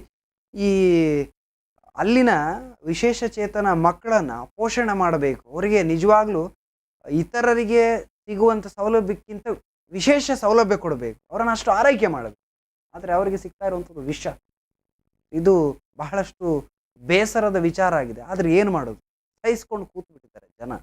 ಇವಾಗ ಮಾತನಾಡಿದರೆ ಅವರ ಬಾಯಿಯನ್ನು ಮುಚ್ಚಿಸುವಂಥ ಪ್ರಯತ್ನ ಆಗ್ತಾ ಇದೆ. ನಾನು ಹರಿಣಿ ಅವರ ಹತ್ರ ಕೇಳುವಂಥದ್ದು, ಅಲ್ಲಿ ಮಕ್ಕಳು ಪ್ರತಿಭಟನೆಗೆ ಬರ್ತಾರೆ ಅಥವಾ ಅಲ್ಲಿನ ಜನಸಾಮಾನ್ಯರು ಬರ್ತಾರೆ, ಅಲ್ಲಿ ಪ್ರತಿಭಟನೆ ಆ ಒಂದು ವೇಗವನ್ನು ಪಡ್ಕೊಳ್ಳೋದನ್ನು ತಡೆಯುವ ಪ್ರಯತ್ನ ಆಗಿದೆಯಾ? ಜೊತೆಗೆ ಆ ಪ್ರತಿಭಟನೆ ಮಾಡಲಿಕ್ಕೆ ಮುಂದಾಗದ ರೀತಿಯ ಒಂದು ವ್ಯವಸ್ಥೆಗಳು ಇದೆಯಾ ಇಲ್ಲಿ? ಇವತ್ತು ನಾವು ಪ್ರತಿಭಟನೆಯನ್ನ ಮಾಡುವಾಗ ಬೆಳಿಗ್ಗೆ ಬರುವಾಗ ಯಾರು ಇರಲಿಲ್ಲ. ಆದರೆ ಅಲ್ಲಿಯ ಲೋಕಲ್ಸ್ ಎಲ್ಲ ಹೇಳುವ ಪ್ರಕಾರ ಈ ಒಂದು ಪ್ರತಿಭಟನೆಗೆ ತಡೆಯನ್ನು ಒಡ್ಡಿದ್ದಾರೆ, ಯಾರು ಹೋಗದಾಗೆ ನೋಡಿದ್ದಾರೆ ಅನ್ನುವಂಥದ್ದು ಅಲ್ಲಿಂದ ಬಂತು. ನಮಗೆ ಇದು ನಿಮ್ಮನ್ನ ತಡೆದಿಲ್ಲ ಅಂತ ಅಂದ್ರೆ ಅಲ್ಲಿ ಯಾರು ಪ್ರತಿಭಟನೆ ಮಾಡ್ಲಿಕ್ಕೆ ಹೋಗಿದ್ದಾರೆ ಅವರನ್ನ ತಡೆದಿಲ್ಲ. ಇಲ್ಲ. ಮತ್ತೆ ನಮಗೆ ಪರ್ಮಿಷನ್ ಕೊಡ್ಲಿಕ್ಕೆ ಪೊಲೀಸ್ ಇಲಾಖೆ ಕೂಡ ಎಷ್ಟು ಸತಾಯಿಸಿದ್ದಾರೆ ಅಂತ ಇಲ್ಲ. ಯಾಕೆ ಒಂದು ಒಳ್ಳೆ ಕಾಸಿಗೆ ಒಂದು ಪರಿಸರದ ಒಂದು ವಿಷಯಕ್ಕೆ ನಾವು ಒಂದು ಪ್ರತಿಭಟನೆ ಮಾಡಿದ್ರೆ ಅದು ಪೊಲೀಸ್ ಇಲಾಖೆ ಇಮಿಡಿಯೇಟ್ ಕೊಡ್ಬೇಕು, ಅದಕ್ಕೆ ಸ್ವಾಗತ ಮಾಡ್ಬೇಕಲ್ವಾ? ಅದು ಬಿಟ್ಟು ಅದನ್ನ ತಡೆಯುವುದು, ನಮ್ಗೆ ಅಲ್ಲಿ ಹೋಗಿ ಇಲ್ಲಿ ಹೋಗಿ ಕಮಿಷನರ್ ಆಫೀಸಿಗೆ ಹೋಗಿ ಏನಿದು? ಯಾವ ಇದ್ರಲ್ಲಿದ್ದೇವೆ ನಾವು ಸಿಸ್ಟಮ್ ಅಲ್ಲಿ? ಇದು ಧರ್ಮಗಳ ಬಗೆಗಿನ ಯಾವುದೋ ಪ್ರಚಾರನೋ ಅಥವಾ ಯಾವುದೋ ಒಂದು ವಿವಾದದ ವಿಚಾರವಾಗ್ತಿದ್ರೆ ಯಾರೋ ಒಬ್ಬ ರಾಜಕಾರಣಿ ಮುಂದೆ ಬಂದು ಅಲ್ಲಿ ಪರ್ಮಿಷನ್ ಸಿಗ್ತಾ ಇತ್ತು. ಆದ್ರೆ ಇದು ಅಲ್ಲ, ಅಲ್ಲಿ ಪರ್ಮಿಷನ್ ಬೇಕಾಗಿಲ್ಲ. ಪರ್ಮಿಷನ್ ಇಲ್ಲದೆ ಮಾಡಿದ್ರು ಇವರು ಸುಮ್ಮನೆ ಇರ್ತಾರೆ, ಏನು ಮಾಡಲ್ಲ. ಪೊಲೀಸ್ ಇಲಾಖೆ ಯಾರು ನ್ಯಾಯಯುತವಾಗಿ ನಮಗೆ ಒಂದು ಮಾಡ್ಲಿಕ್ಕೆ ಇದೆ, ಒಂದು ಭದ್ರತೆ ಕೊಡಿ ಅಂತ ಕೇಳಿದ್ರೆ ಮಾತ್ರ ಇವರ ಏನು ಡಿಮಾಂಡ್ಗಳು ತುಂಬಾ ಇರ್ತದೆ. ಅಲ್ಲಿ ಹಾಗೆ ಹೀಗೆ ಅಂತ ಹೇಳಿ ಆದಷ್ಟು ಮಾಡದೇ ಇರಲಿ ಅನ್ನುವಂಥದ್ದು ಅವರ. ಇಲ್ಲಿ ಪೊಲೀಸ್ ಇಲಾಖೆ ಅನ್ನೋದಕ್ಕಿಂತ ಪೊಲೀಸ್ ಇಲಾಖೆಯನ್ನ ಬಲಿಪಶು ಮಾಡ್ತಾ ಇದ್ದಾರೆ. ಅಂದ್ರೆ ಜನರಿಗೆ ರಕ್ಷಣೆ, ಜನರಿಗೆ ವ್ಯವಸ್ಥೆಗಳಿರ್ಬೋದು ಅಥವಾ ಜನರು ತಮ್ಮ ಹಕ್ಕುಗಳನ್ನು ಕೇಳೋದಕ್ಕೆ ಬಂದಾಗಲೂ ಕೂಡ ಪೊಲೀಸರ ಈ ವರ್ತನೆಗಳ ಒಂದು ರೀತಿಯಲ್ಲಿ ಯಾರ್ದೋ ಒತ್ತಡದಲ್ಲಿದ್ದಾರೆ ಅನ್ನುವಂಥದ್ದನ್ನ ಭಾಸ ಮಾಡ್ತಾ ಇದೆ. ಅಂದ್ರೆ ಆ ರೀತಿಯಲ್ಲಿ ಜನರಿಗೂ ಅರ್ಥ ಆಗ್ತಾ ಇದೆ ಇವಾಗ. ಪೊಲೀಸರಿಂದಲೂ ಕೂಡ ಈ ರೀತಿಯಲ್ಲಿ ಆ ಒಂದು ಏನು ಪ್ರತಿಕ್ರಿಯೆ ಈ ರೀತಿಯಲ್ಲಿ ಸಿಗುವಾಗ. ಇನ್ನು ದಯಾನಂದ್ ಅವರ ಹತ್ರ ಕೇಳುದು ನಾನು, ಈ ತ್ಯಾಜ್ಯ ವಿಲೇವಾರಿ ವಿಚಾರ ಏನಿದೆ ಒತ್ತಿ ಉರಿತಾ ಇದೆ, ಅಲ್ಲಿ ಆ ಭಾಗದ ಜನರ ಬದುಕು ದುಸ್ತರ ಆಗ್ತದೆ. ಮುಂದೆ ಏನಾಗಬಹುದು ಇದೇ ರೀತಿಯ ವ್ಯವಸ್ಥೆ ಮುಂದೆ ಹೋದ್ರೆ? ಅಂದ್ರೆ ಭರತ್ ಶೆಟ್ಟಿ ಅವರು ಹೇಳಿದ್ದಾರೆ, ಇನ್ನೊಂದಷ್ಟು ದಿನಗಳಲ್ಲಿ ಅಲ್ಲಿ ಸಂಪೂರ್ಣ ಬೆಂಕಿಯನ್ನು ನಂದಿಸುವ ಪ್ರಯತ್ನ ಮಾಡ್ತೀವಿ, ಅಲ್ಲಿ ಗಾಳಿ ಯಾವ ಕಡೆಯಿಂದ ಬರ್ತದೆ ಅಂತ ಹೇಳಕ್ಕಾಗೋದಿಲ್ಲ, ಆದ್ರಿಂದ ಬೆಂಕಿ ಮತ್ತೆ ಮತ್ತೆ ಕುಟ್ಕೊಳ್ತಾ ಇದೆ ಅಲ್ಲಲ್ಲಿ. ಅಂದ್ರೆ ಮುಂದಿನ ಒಂದಷ್ಟು ಯೋಜನೆಗಳಿದೆ, ಅದರಲ್ಲಿ 2 ವರ್ಷಗಳಲ್ಲಿ ಸಂಪೂರ್ಣ ಸ್ವಚ್ಛವಾದಂಥ ನಿರ್ಮಾಣ ಮಾಡ್ತೀವಿ ಅನ್ನುವಂಥ ಭರವಸೆ ಹೇಳಿದ್ದಾರೆ. ಏನು ಸರ್, ಈ ಭರವಸೆಗಳ ಬಗ್ಗೆ ಯಾವ ರೀತಿ ಜನ ನಂಬಬಹುದು ಅಥವಾ ಇದು ಸಾಧ್ಯ ಇದೆಯಾ ಅಂತ? ಒಂದೇನೆಂದರೆ ಈಗಾಗಲೇ ಬೆಂಕಿ ಹತ್ತಿಕೊಂಡಿದೆ, ಅದನ್ನು ನಂದಿಸೋ ಕೆಲಸ ಮಾಡ್ತಾ ಇದ್ದಾರೆ. ಅದು ಆದಷ್ಟು ಬೇಗ ನಂದಬೇಕಾಗಿದೆ, ಅದರಲ್ಲಿ ಸಫಲರಾಗಬಹುದು. ಇದರಲ್ಲಿ ನಾವೇನು ವಿರೋಧ ಮಾಡುವಂಥದ್ದೇನಿಲ್ಲ. ಆದರೆ ಇಲ್ಲಿ ಇಷ್ಟು ವರ್ಷ ಏನು ಮಾಡಿದ್ದೀರಿ? ಇಷ್ಟು ವರ್ಷ, ಈಗ 5 ವರ್ಷದಲ್ಲಿ ನೀವು ನಮ್ಮ ಸರ್ಕಾರ ಇದೆ, ಶಾಸಕರಾಗಿದ್ದೀರಿ, ನೀವು ಎಲ್ಲವೂ ಇತ್ತು. ರಾಜ್ಯ ಸರ್ಕಾರವು ನಿಮ್ಮದೇ, ನಗರ ಪಾಲಿಕೆಯು ನಿಮ್ಮದೇ, MP MLA ಗ್ರಾಮ ಪಂಚಾಯತ್ ಎಲ್ಲವೂ ನಿಮ್ಮದೇ ಆಗಿತ್ತು. ಈ ಅವಧಿಯಲ್ಲಿ ಏನು ಪ್ರಯತ್ನ ಮಾಡಿದ್ದೀರಿ ಅನ್ನೋಂಥ ವಿಚಾರವನ್ನು ಜನರ ಮುಂದೆ ಇಡಬೇಕು. ಈ ಡಂಪ್ ಯಾರ್ಡ್ನ ಅಲ್ಲಿನ ಏನು ವೇಸ್ಟ್ ಮ್ಯಾನೇಜ್ಮೆಂಟ್ನ ಬಗ್ಗೆ ಇವರು ಮಾಡಿದಂಥ ಪ್ರಗತಿ ಯಾವುದನ್ನುವಂಥದ್ದನ್ನು ನಮಗೆ ತೋರಿಸಬೇಕು. ಅಥವಾ ಇನ್ನೂ 2 ವರ್ಷದಲ್ಲಿ ಸರಿ ಮಾಡ್ತೇವೆ ಆದರೆ ಅದು ಹೇಗೆ ಮಾಡ್ತೀರಿ ಅನ್ನುವಂಥದ್ದು ನಾವು ಹೇಳಬೇಕು. ಇಂಥ ಆಶ್ವಾಸಗಳನ್ನು 1000 ನೀವು ಕೊಟ್ಟಿದ್ದೀರಿ, ಅದು ಅಲ್ಲಿಗೆ ಮುಗಿದು ಹೋಗ್ತದೆ. ಮತ್ತು ಇಂಥ ಪರಿಸ್ಥಿತಿ ಒಮ್ಮೆಲೆ ಮೀಡಿಯಾ ಎಲ್ಲ ಬರುವಾಗ ಅಥವಾ ಪ್ರತಿಭಟನೆ ಆಗುವಾಗ ಏನೋ ಒಂದು ಆಶ್ವಾಸನೆಯನ್ನು ಮಾತನ್ನು ಕೊಡೋದು, ಇದು ನಿನ್ನೆ ಮೊನ್ನೆದಲ್ಲ, ಭರತ್ ಶೆಟ್ಟಿಯವರಿಗೆ ಇದು ಅಭ್ಯಾಸ ಆಗಿ ಹೋಗಿದೆ. ಹಲವಾರು ವಿಚಾರದಲ್ಲಿ ನಾವು ನೋಡಿದ್ದೇವೆ. ಆ ಸಂದರ್ಭದಲ್ಲಿ ಅವರು ಮಾತಾಡಿ ಬಿಡ್ತಾರೆ, ಮತ್ತೆ ಏನು ಮುಂದಕ್ಕೆ ಕೊಂಡೋಗೋದಿದ್ರೂ ಕೂಡ ಏನು ಯೋಜನೆ ಹಾಕ್ತೀರಿ, ಅದಕ್ಕೆ ಯಾವ ಫಂಡ್ ಇದು ಮಾಡ್ತೀರಿ, ಅದರ ಇದೇನು ವೆಚ್ಚ ಏನು, ಯಾವ ರೀತಿಯಲ್ಲಿ ಮಾಡ್ತೀರಿ ಅನ್ನೋಂಥ ವೈಜ್ಞಾನಿಕ ಕಾರಣವನ್ನು ನಮ್ಮ ಮುಂದೆ ಇಡಬೇಕಾಗಿದೆ. ಅದನ್ನು ಇವರು ಇಡೋದಿಲ್ಲ. ಇವರೇ ಸಮಾಜಕ್ಕೆ ಬೆಂಕಿ ಹತ್ತಿಸುವಂಥ ಕೆಲಸವನ್ನು ಸಾಕಷ್ಟು ಮಾಡ್ತಾ ಇದ್ದಾರೆ, ಜಾತಿ ಧರ್ಮಗಳ ನಡುವೆ. ಇಲ್ಲಿ ಒಂದು ಇಷ್ಟು ದಿನ ಆಯಿತು ಬೆಂಕಿ ನಂದಿಸಲಿಕ್ಕೆ ಇಲ್ಲಿ ಆಗ್ತಾ ಇಲ್ಲ, ಇರಲಿ. ಆದರೆ ನಾವು ಇಲ್ಲಿ ಕೇಳುವಂಥದ್ದು, ನೀವು ಯಾವ ಆಧಾರದಲ್ಲಿ, ಯಾವ ವೈಜ್ಞಾನಿಕ ಕ್ರಮಗಳಲ್ಲಿ ನೀವು ಇದನ್ನು ಸಮಸ್ಯೆಯನ್ನು ಬಗೆಹರಿಸ್ತೀರಿ?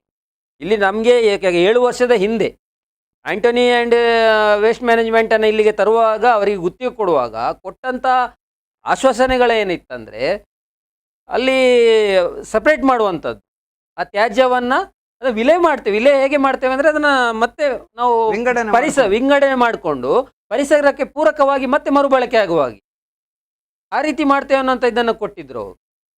ಇದರಲ್ಲಿ ಸಫಲರಾಗಿದ್ದೀರಾ?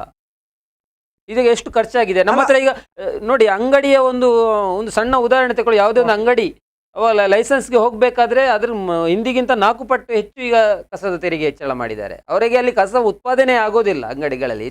ಎಷ್ಟೋ ಅಂಗಡಿಗಳಲ್ಲಿ ಕಸವೇ ಇರೋದಿಲ್ಲ, ಅಥವಾ ಕೊಂಡೋಗ್ಲಿಕ್ಕೆ ಅಲ್ಲಿ ಜನ ಬರೋದಿಲ್ಲ. ಬಹುತೇಕ ಅಂಗಡಿಗಳೇನು ತೆರಿಗೆ ಹೋಗ್ತಾ ಇದೆ. ಎಲ್ಲಿ ಹೋಗ್ತಾ ಇದೆ, ಯಾಕೆ ಹೋಗ್ತಾ ಇದೆ, ಏನ್ ಮಾಡ್ತಾ ಇದ್ದೀರಿ ನೀವು? ಜನರಿಂದ ಸಂಗ್ರಹ ಮಾಡಿದಂಥ ಇದನ್ನ ಇನ್ನೂ ನಿಮಗೆ ಸಮಸ್ಯೆ ಬಗೆಹರಿಸಲಿಕ್ಕೆ ಯಾಕೆ ಸಾಧ್ಯ ಆಗಲಿಲ್ಲ ಅನ್ನೋಂಥದ್ದನ್ನು ಆಡಳಿತ ಪಕ್ಷದಲ್ಲಿ ನಾವು ಕೇಳಬೇಕಾಗಿದೆ. ಇವತ್ತು ಪ್ರತಿಭಟನೆಗೆ ಹೋಗದಂತೆ ತಡೆ ಹಿಡಿಯುವಲ್ಲಿ ಕೂಡ ಎಲ್ಲ ಇಲಾಖೆಗಳನ್ನು ಬೆದರಿಸುವಂಥದ್ದು, ಅವರನ್ನು ನಿಯಂತ್ರಣ ಮಾಡುವಂಥದ್ದು ಇವರೇ. ನಾವು ಸರ್ಕಾರವನ್ನು ಪ್ರಶ್ನೆ ಮಾಡದೆ ಮತ್ತೆ ಯಾರನ್ನು ಪ್ರಶ್ನೆ ಮಾಡಬೇಕು? ಇಲಾಖೆಗಳನ್ನು ನಿಯಂತ್ರಣದಲ್ಲಿ ಇಟ್ಕೊಳ್ಳೋದು ಅಂದರೆ ಯಾವ ಒಂದು ಮಟ್ಟಕ್ಕೆ ಇಳಿದಿದ್ದಾರೆ ರಾಜಕೀಯ ವ್ಯವಸ್ಥೆಯಲ್ಲಿ ಅನ್ನುವಂಥದ್ದು ಗೊತ್ತಾಗ್ತಿಲ್ಲ. ಹರಿಣಿಯವರಲ್ಲಿ ನಾನು ಕೇಳಬೇಕು, ಅಲ್ಲಿಯ ಮಕ್ಕಳಿರ್ಬೋದು, ಆ ಭಾಗದ ಜನರಿರ್ಬೋದು, ಒಂದು ಸಮಸ್ಯೆಗಳನ್ನು ಪಟ್ಟಿಯನ್ನು ತೆಗೆದ್ರೆ ಏನೆಲ್ಲ ಆಗ್ತಾ ಇದೆ ಆ ಭಾಗದಲ್ಲಿ ನಾವು ಪಟ್ಟಿ ಮಾಡಿದರೆ ತುಂಬ ವಿಷಯಗಳು, ಜನರಿಗೆ ತುಂಬ ಆರೋಗ್ಯದ ಸಮಸ್ಯೆಗಳೆಲ್ಲ ಆಗಿವೆ. ನಿಮ್ಮ ಮಾತನ್ನು ಮುಂದುವರಿಸಿ ಒಂದು ಕರೆ ಇದೆ. ಹಲೋ ಹಲೋ ಹಲೋ ಕರೆ ಕಟ್ಟಾಗಿದೆ, ಮತ್ತೆ ಪ್ರಯತ್ನವನ್ನು ಮಾಡ್ಬೋದು. ದಯಮಾಡಿ ಕರೆ ಮಾಡುವವರು ಟಿವಿಯಿಂದ ಸ್ವಲ್ಪ ದೂರ ಇದೆ ಅಥವಾ ಟಿವಿಯನ್ನು ಮ್ಯೂಟ್ ಮಾಡಿ ಕರೆ ಮಾಡಿ ಅಂತ ಹೇಳ್ತಾ ಇದ್ದೀವಿ. ಬಹಳಷ್ಟು ಸಮಸ್ಯೆಗಳು, ಪಟ್ಟಿ ದೊಡ್ಡದಿದೆ, ಅದನ್ನು ಪಟ್ಟಿ ಮಾಡೋಕ್ಕೆ ಸಾಧ್ಯ ಇಲ್ಲ, ಅಷ್ಟು ದೊಡ್ಡದಿದೆ ಅಂತ ಹೇಳ್ತಾ ಇದ್ದಾರೆ. ಈಗಾಗಲೇ ದಯಾನಂದ್ ಶೆಟ್ಟಿ ಅವರು ಹೇಳಿದ್ರು ವೈಜ್ಞಾನಿಕವಾಗಿ ಹೇಗೆ ಘನತ್ಯಾಜ್ಯ ನಿರ್ವಹಣೆ ಮಾಡುವುದು ಅಂತ. ADBಯಲ್ಲಿ ಆಲ್ರೆಡಿ ವೈಜ್ಞಾನಿಕವಾಗಿಯೇ ನಾವು ಘನತ್ಯಾಜ್ಯ ನಿರ್ವಹಣೆ ಮಾಡ್ತೇವೆ ಅಂತ ಹೇಳಿ ಅಂತಾರಾಷ್ಟ್ರೀಯವಾಗಿ ಇವರು ಹಣವನ್ನು ತಗೊಂಡಿದ್ದಾರೆ. ನಿರ್ವಹಣೆ ಸರಿಯಾಗಿ ಮಾಡಲಿಕ್ಕೆ ಇನ್ನೂ ಸಾಧ್ಯ ಆಗಲಿಲ್ಲ. ಎಷ್ಟು 20-22 ವರ್ಷ ಆಯಿತು. ಮತ್ತು ಪಚ್ಚನಾಡಿ ಇದಿದೆಯಲ್ಲ, ಅದು ಸೆಂಟ್ರಲೈಸ್ಡ್ ಆಗಿದೆ. ಈಗ ಇಡೀ ಸಿಟಿಯ ಒಂದು ತ್ಯಾಜ್ಯವನ್ನು ಅಲ್ಲಿಗೆ ತಕೊಂಡು ಹೋಗ್ತಾರೆ. ಮತ್ತೆ ಬೇರೆ ಸಿಟಿಗಳು, ಈಗ ಬೇರೆ ಉಳ್ಳಾಲದಿಂದ ಬರ್ತದೆ, ಮತ್ತೆ ಬೇರೆ ಎಲ್ಲೋ ಸಿಟಿಗಳಿಂದ ತ್ಯಾಜ್ಯಗಳು ಅಲ್ಲಿ ಬರ್ತದೆ. ಇದರಿಂದ ಇನ್ನೂ ಹೆಚ್ಚು ಸಮಸ್ಯೆಗಳಾಗಿವೆ. ಈ ಸೆಂಟ್ರಲೈಸ್ಡ್ ಸಿಸ್ಟಮ್ ಬಿಟ್ಟು ಇವರಿಗೆ ಡಿಸೆಂಟ್ರಲೈಸ್ಡ್ ಮಾಡುವುದೇ ಒಳ್ಳೆಯ ಒಂದು ಇದು ಅದಕ್ಕೆ ಇರುವ. ಅದಕ್ಕೋಸ್ಕರ ವಾರ್ಡ್ ಕಮಿಟಿಗಳು ರಚನೆಯಾಗಿದೆ. ಈಗಾಗಲೇ ವಾರ್ಡ್ ಮಟ್ಟದಲ್ಲಿ ಒಬ್ಬರು ಕಾರ್ಪೊರೇಟರ್ ಇರ್ತಾರೆ ಅಧ್ಯಕ್ಷರಾಗಿ, 10 ಜನ ಮೆಂಬರ್ಸ್ ಇರ್ತಾರೆ. ಅವರಲ್ಲಿ ಒಂದು ಅನ್ಯೋನ್ಯತೆ ಬೆಳಿಬೇಕು. ಅವರು ಈ ವಿಷಯವನ್ನು ಮಾತನಾಡಬೇಕು. ಅವರ ವಾರ್ಡ್, ಒಂದು ವೇಳೆ ಅವರ ವಾರ್ಡ್ ಒಂದು ವಾರ್ಡ್ ಆಗದಿದ್ರು 2-3 ವಾರ್ಡನ್ನು ಸೇರಿಸಿ ಒಂದು ಕಡೆಯಲ್ಲಿ ಚಿಕ್ಕ ಮಟ್ಟದಲ್ಲಿ ಘನತ್ಯಾಜ್ಯ ನಿರ್ವಹಣೆ ಮಾಡುವಂತ ನಿಮ್ಮ ಮಾತನ್ನು ಮುಂದುವರಿಸಿ. ನಮ್ಮ ಕಾರ್ಯಕ್ರಮದಲ್ಲಿ ನೇರವಾಗಿ MG ಹೆಗ್ಡೆ ಅವರಿಗೆ ಕರೆ ಸಂಪರ್ಕ ಸಿಕ್ಕಿದೆ. ಹಲೋ ಹಲೋ, ನಮಸ್ತೆ MG ಹೆಗ್ಡೆ ಅವರೇ. ನಮಸ್ಕಾರ, ಹೇಳಿ. ಇವತ್ತು ಬಹಳಷ್ಟು ಆಕ್ರೋಶ ಭರಿತ ಮಾತುಗಳನ್ನ ಇಡೀ ಈ ಭಾಗದ ಜನರು ನೋಡಿದ್ದಾರೆ. MG ಹೆಗ್ಡೆ ಅವರು ಬಹಳಷ್ಟು ಆಕ್ರೋಶದಿಂದ ನೇರವಾಗಿ ಶಾಸಕರು ಇರ್ಬೋದು, ಸಂಸದರು ಇರ್ಬೋದು, ರಾಜಕೀಯ ಮುಂದಾಳುಗಳು ಎಲ್ಲರನ್ನು ಕೂಡ ಹಿಡ್ಕೊಂಡು ಮಾತನಾಡಿದ್ದೀರಾ ಸರ್. ಅಲ್ಲಿ ನಮಗೆ ಇಲ್ಲಿ ಬೇಕಾಗಿರುವಂತದ್ದು, ಅಲ್ಲಿ ಪ್ರತಿಭಟನೆ ಮಾಡುವಂತ ಸಂದರ್ಭದಲ್ಲಿ ತಾವೊಂದು ಮಾತನ್ನ ಹೇಳಿದ್ದೀರಾ, ಪ್ರತಿಭಟನೆಗೆ ಬರದ ರೀತಿಯಲ್ಲಿ ಜನರನ್ನ ತಡೆದಿದ್ದಾರೆ ಅನ್ನುವಂಥದ್ದು. ನೋಡಿ, ಒಂದು ಪಾಯಿಂಟ್ ನಂಬರ್ 1, ಓಕೆ, ಇಷ್ಟು ಸಿಟ್ಟು ಬರ್ಲಿಕ್ಕೆ ಕಾರಣ ನಾವು ಕಳೆದ 4-5 ವರ್ಷದಿಂದ ಸ್ವಸ್ಥ ಮಂಗಳೂರು ಅಂತ ಒಂದು NGOದಿಂದ ಅನೇಕ ಮನವಿಗಳನ್ನು ಕೊಡುದು, ಡಿಬೇಟು, ಅವರೊಟ್ಟಿಗೆ ಸಂವಾದ, ಆಮೇಲೆ ಕೆಲವು ಪ್ರಾಜೆಕ್ಟ್ ಎಲ್ಲ ಮಾಡಿಕೊಟ್ಟು ಬೇರೆ ಬೇರೆ ರೀತಿಯಲ್ಲಿ ಕೆಲಸ ಆಗಿದೆ. ಆದ್ರೆ ಯಾವುದಕ್ಕೂ ರೆಸ್ಪಾನ್ಸ್ ಬರಲಿಲ್ಲ. ಓಕೆ, ಈ ಹಳೆ ಕಸವನ್ನ ತೆಗಿಲಿಕ್ಕೆ ಕೂಡ ನಾವು ಬೇರೆ ಬೇರೆ ರೀತಿಯ ವಿಷಯಗಳನ್ನು ಹೇಳಿದ್ರು. ಅದು ಒಂದು ಏನೋ ಈಗ ಕಾಂಟ್ರಾಕ್ಟ್ ಕೊಟ್ರು.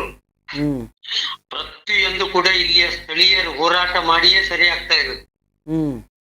ಇಲ್ಲಿ ಬೆಂಕಿ ಬಿದ್ದ ಮೇಲೆ ನಾವು ಅಲ್ಲಿ ಹೋಗಿ ನೋಡುವಾಗ ಅಲ್ಲಿ ನೀರಿಲ್ಲ, ಕರೆಂಟ್ ಇಲ್ಲ, ಏನು ಇರ್ಲಿಲ್ಲ. ಈಗ ಸ್ವಲ್ಪ ಅಲ್ಲಿ ಸರಿಯಾಗಿ. ಸೊ ಇದು ಮತ್ತೆ ಮತ್ತೆ ಆಗುವಾಗ ಜನರಿಗೆ ಸಿಟ್ಟು ಬರ್ತದೆ. ಯಾಕೆಂದ್ರೆ ಹೊಗೆಯಲ್ಲಿ ನೀವು ಓಡಾಡಿದವರಿಗೆ ಅದು ಗೊತ್ತಾಗ್ತದೆ. ಹೌದು. ಈಗ ನನಗೂ ಸ್ವಲ್ಪ ಲೈಟ್ ಆಗಿ ಅಸ್ತಮಿಕ್ ಅಲರ್ಜಿ ಉಂಟು. ಓಕೆ, ನಾನು ಕೂಡ ಪಂಪ್ ಯೂಸ್ ಮಾಡ್ತೇನೆ. ಉಳಿದ ಹೊತ್ತಿನಲ್ಲಿ ಆರಾಮದಲ್ಲಿ ಇರುವಾಗ 1 ಸಾರಿ ಬೇಕಾಗುದು, ಇದು 10 ಸಾರಿ ಬೇಕಾಗ್ತದೆ. ಓಕೆ. ಸೊ ಇದು ಜನರ ಆಕ್ರೋಶ. ಹ್ಮ್. ಎರಡನೇದು ನೋಡಿ, ನಾವು ಜನರಲ್ ಆಗಿ ಹೇಳುದು, ಇವತ್ತು ಸೋಷಿಯಲ್ ಮೀಡಿಯಾದಲ್ಲಿ ನಾವು ಒಂದು ಇಂಥದ್ದು ಬರೀಲಿಕ್ಕಿಲ್ಲ, ಓಕೆ. ಆಗಿ ಬಂದಾಗೆ ಮಾತಾಡ್ತಾರೆ. ಹ್ಮ್. ಬೇರೆ ಯಾವ್ದೋ ವಿಷಯದಲ್ಲಿ ತಂದು ಕೇಸ್ ಹಾಕಿಸ್ತಾರೆ. ಹ್ಮ್. ಆಯ್ತಾ, ಪೊಲೀಸ್ ಪರ್ಮಿಷನ್ ಇದಕ್ಕೆ ಒಂದು 50 ಜನ ಸೇರ್ಲಿಕ್ಕೆ ಒಂದು ಪರ್ಮಿಷನ್ ಕೊಡ್ಲಿಕ್ಕೆ ಅವರು 3 ಕಡೆ ಹೋಗಿ ಬೆಳಗ್ಗೆಯಿಂದ ಸಂಜೆವರೆಗೆ ಅವ್ರನ್ನ ಅಲ್ದಾಡಿಸ್ಬೇಕಾ?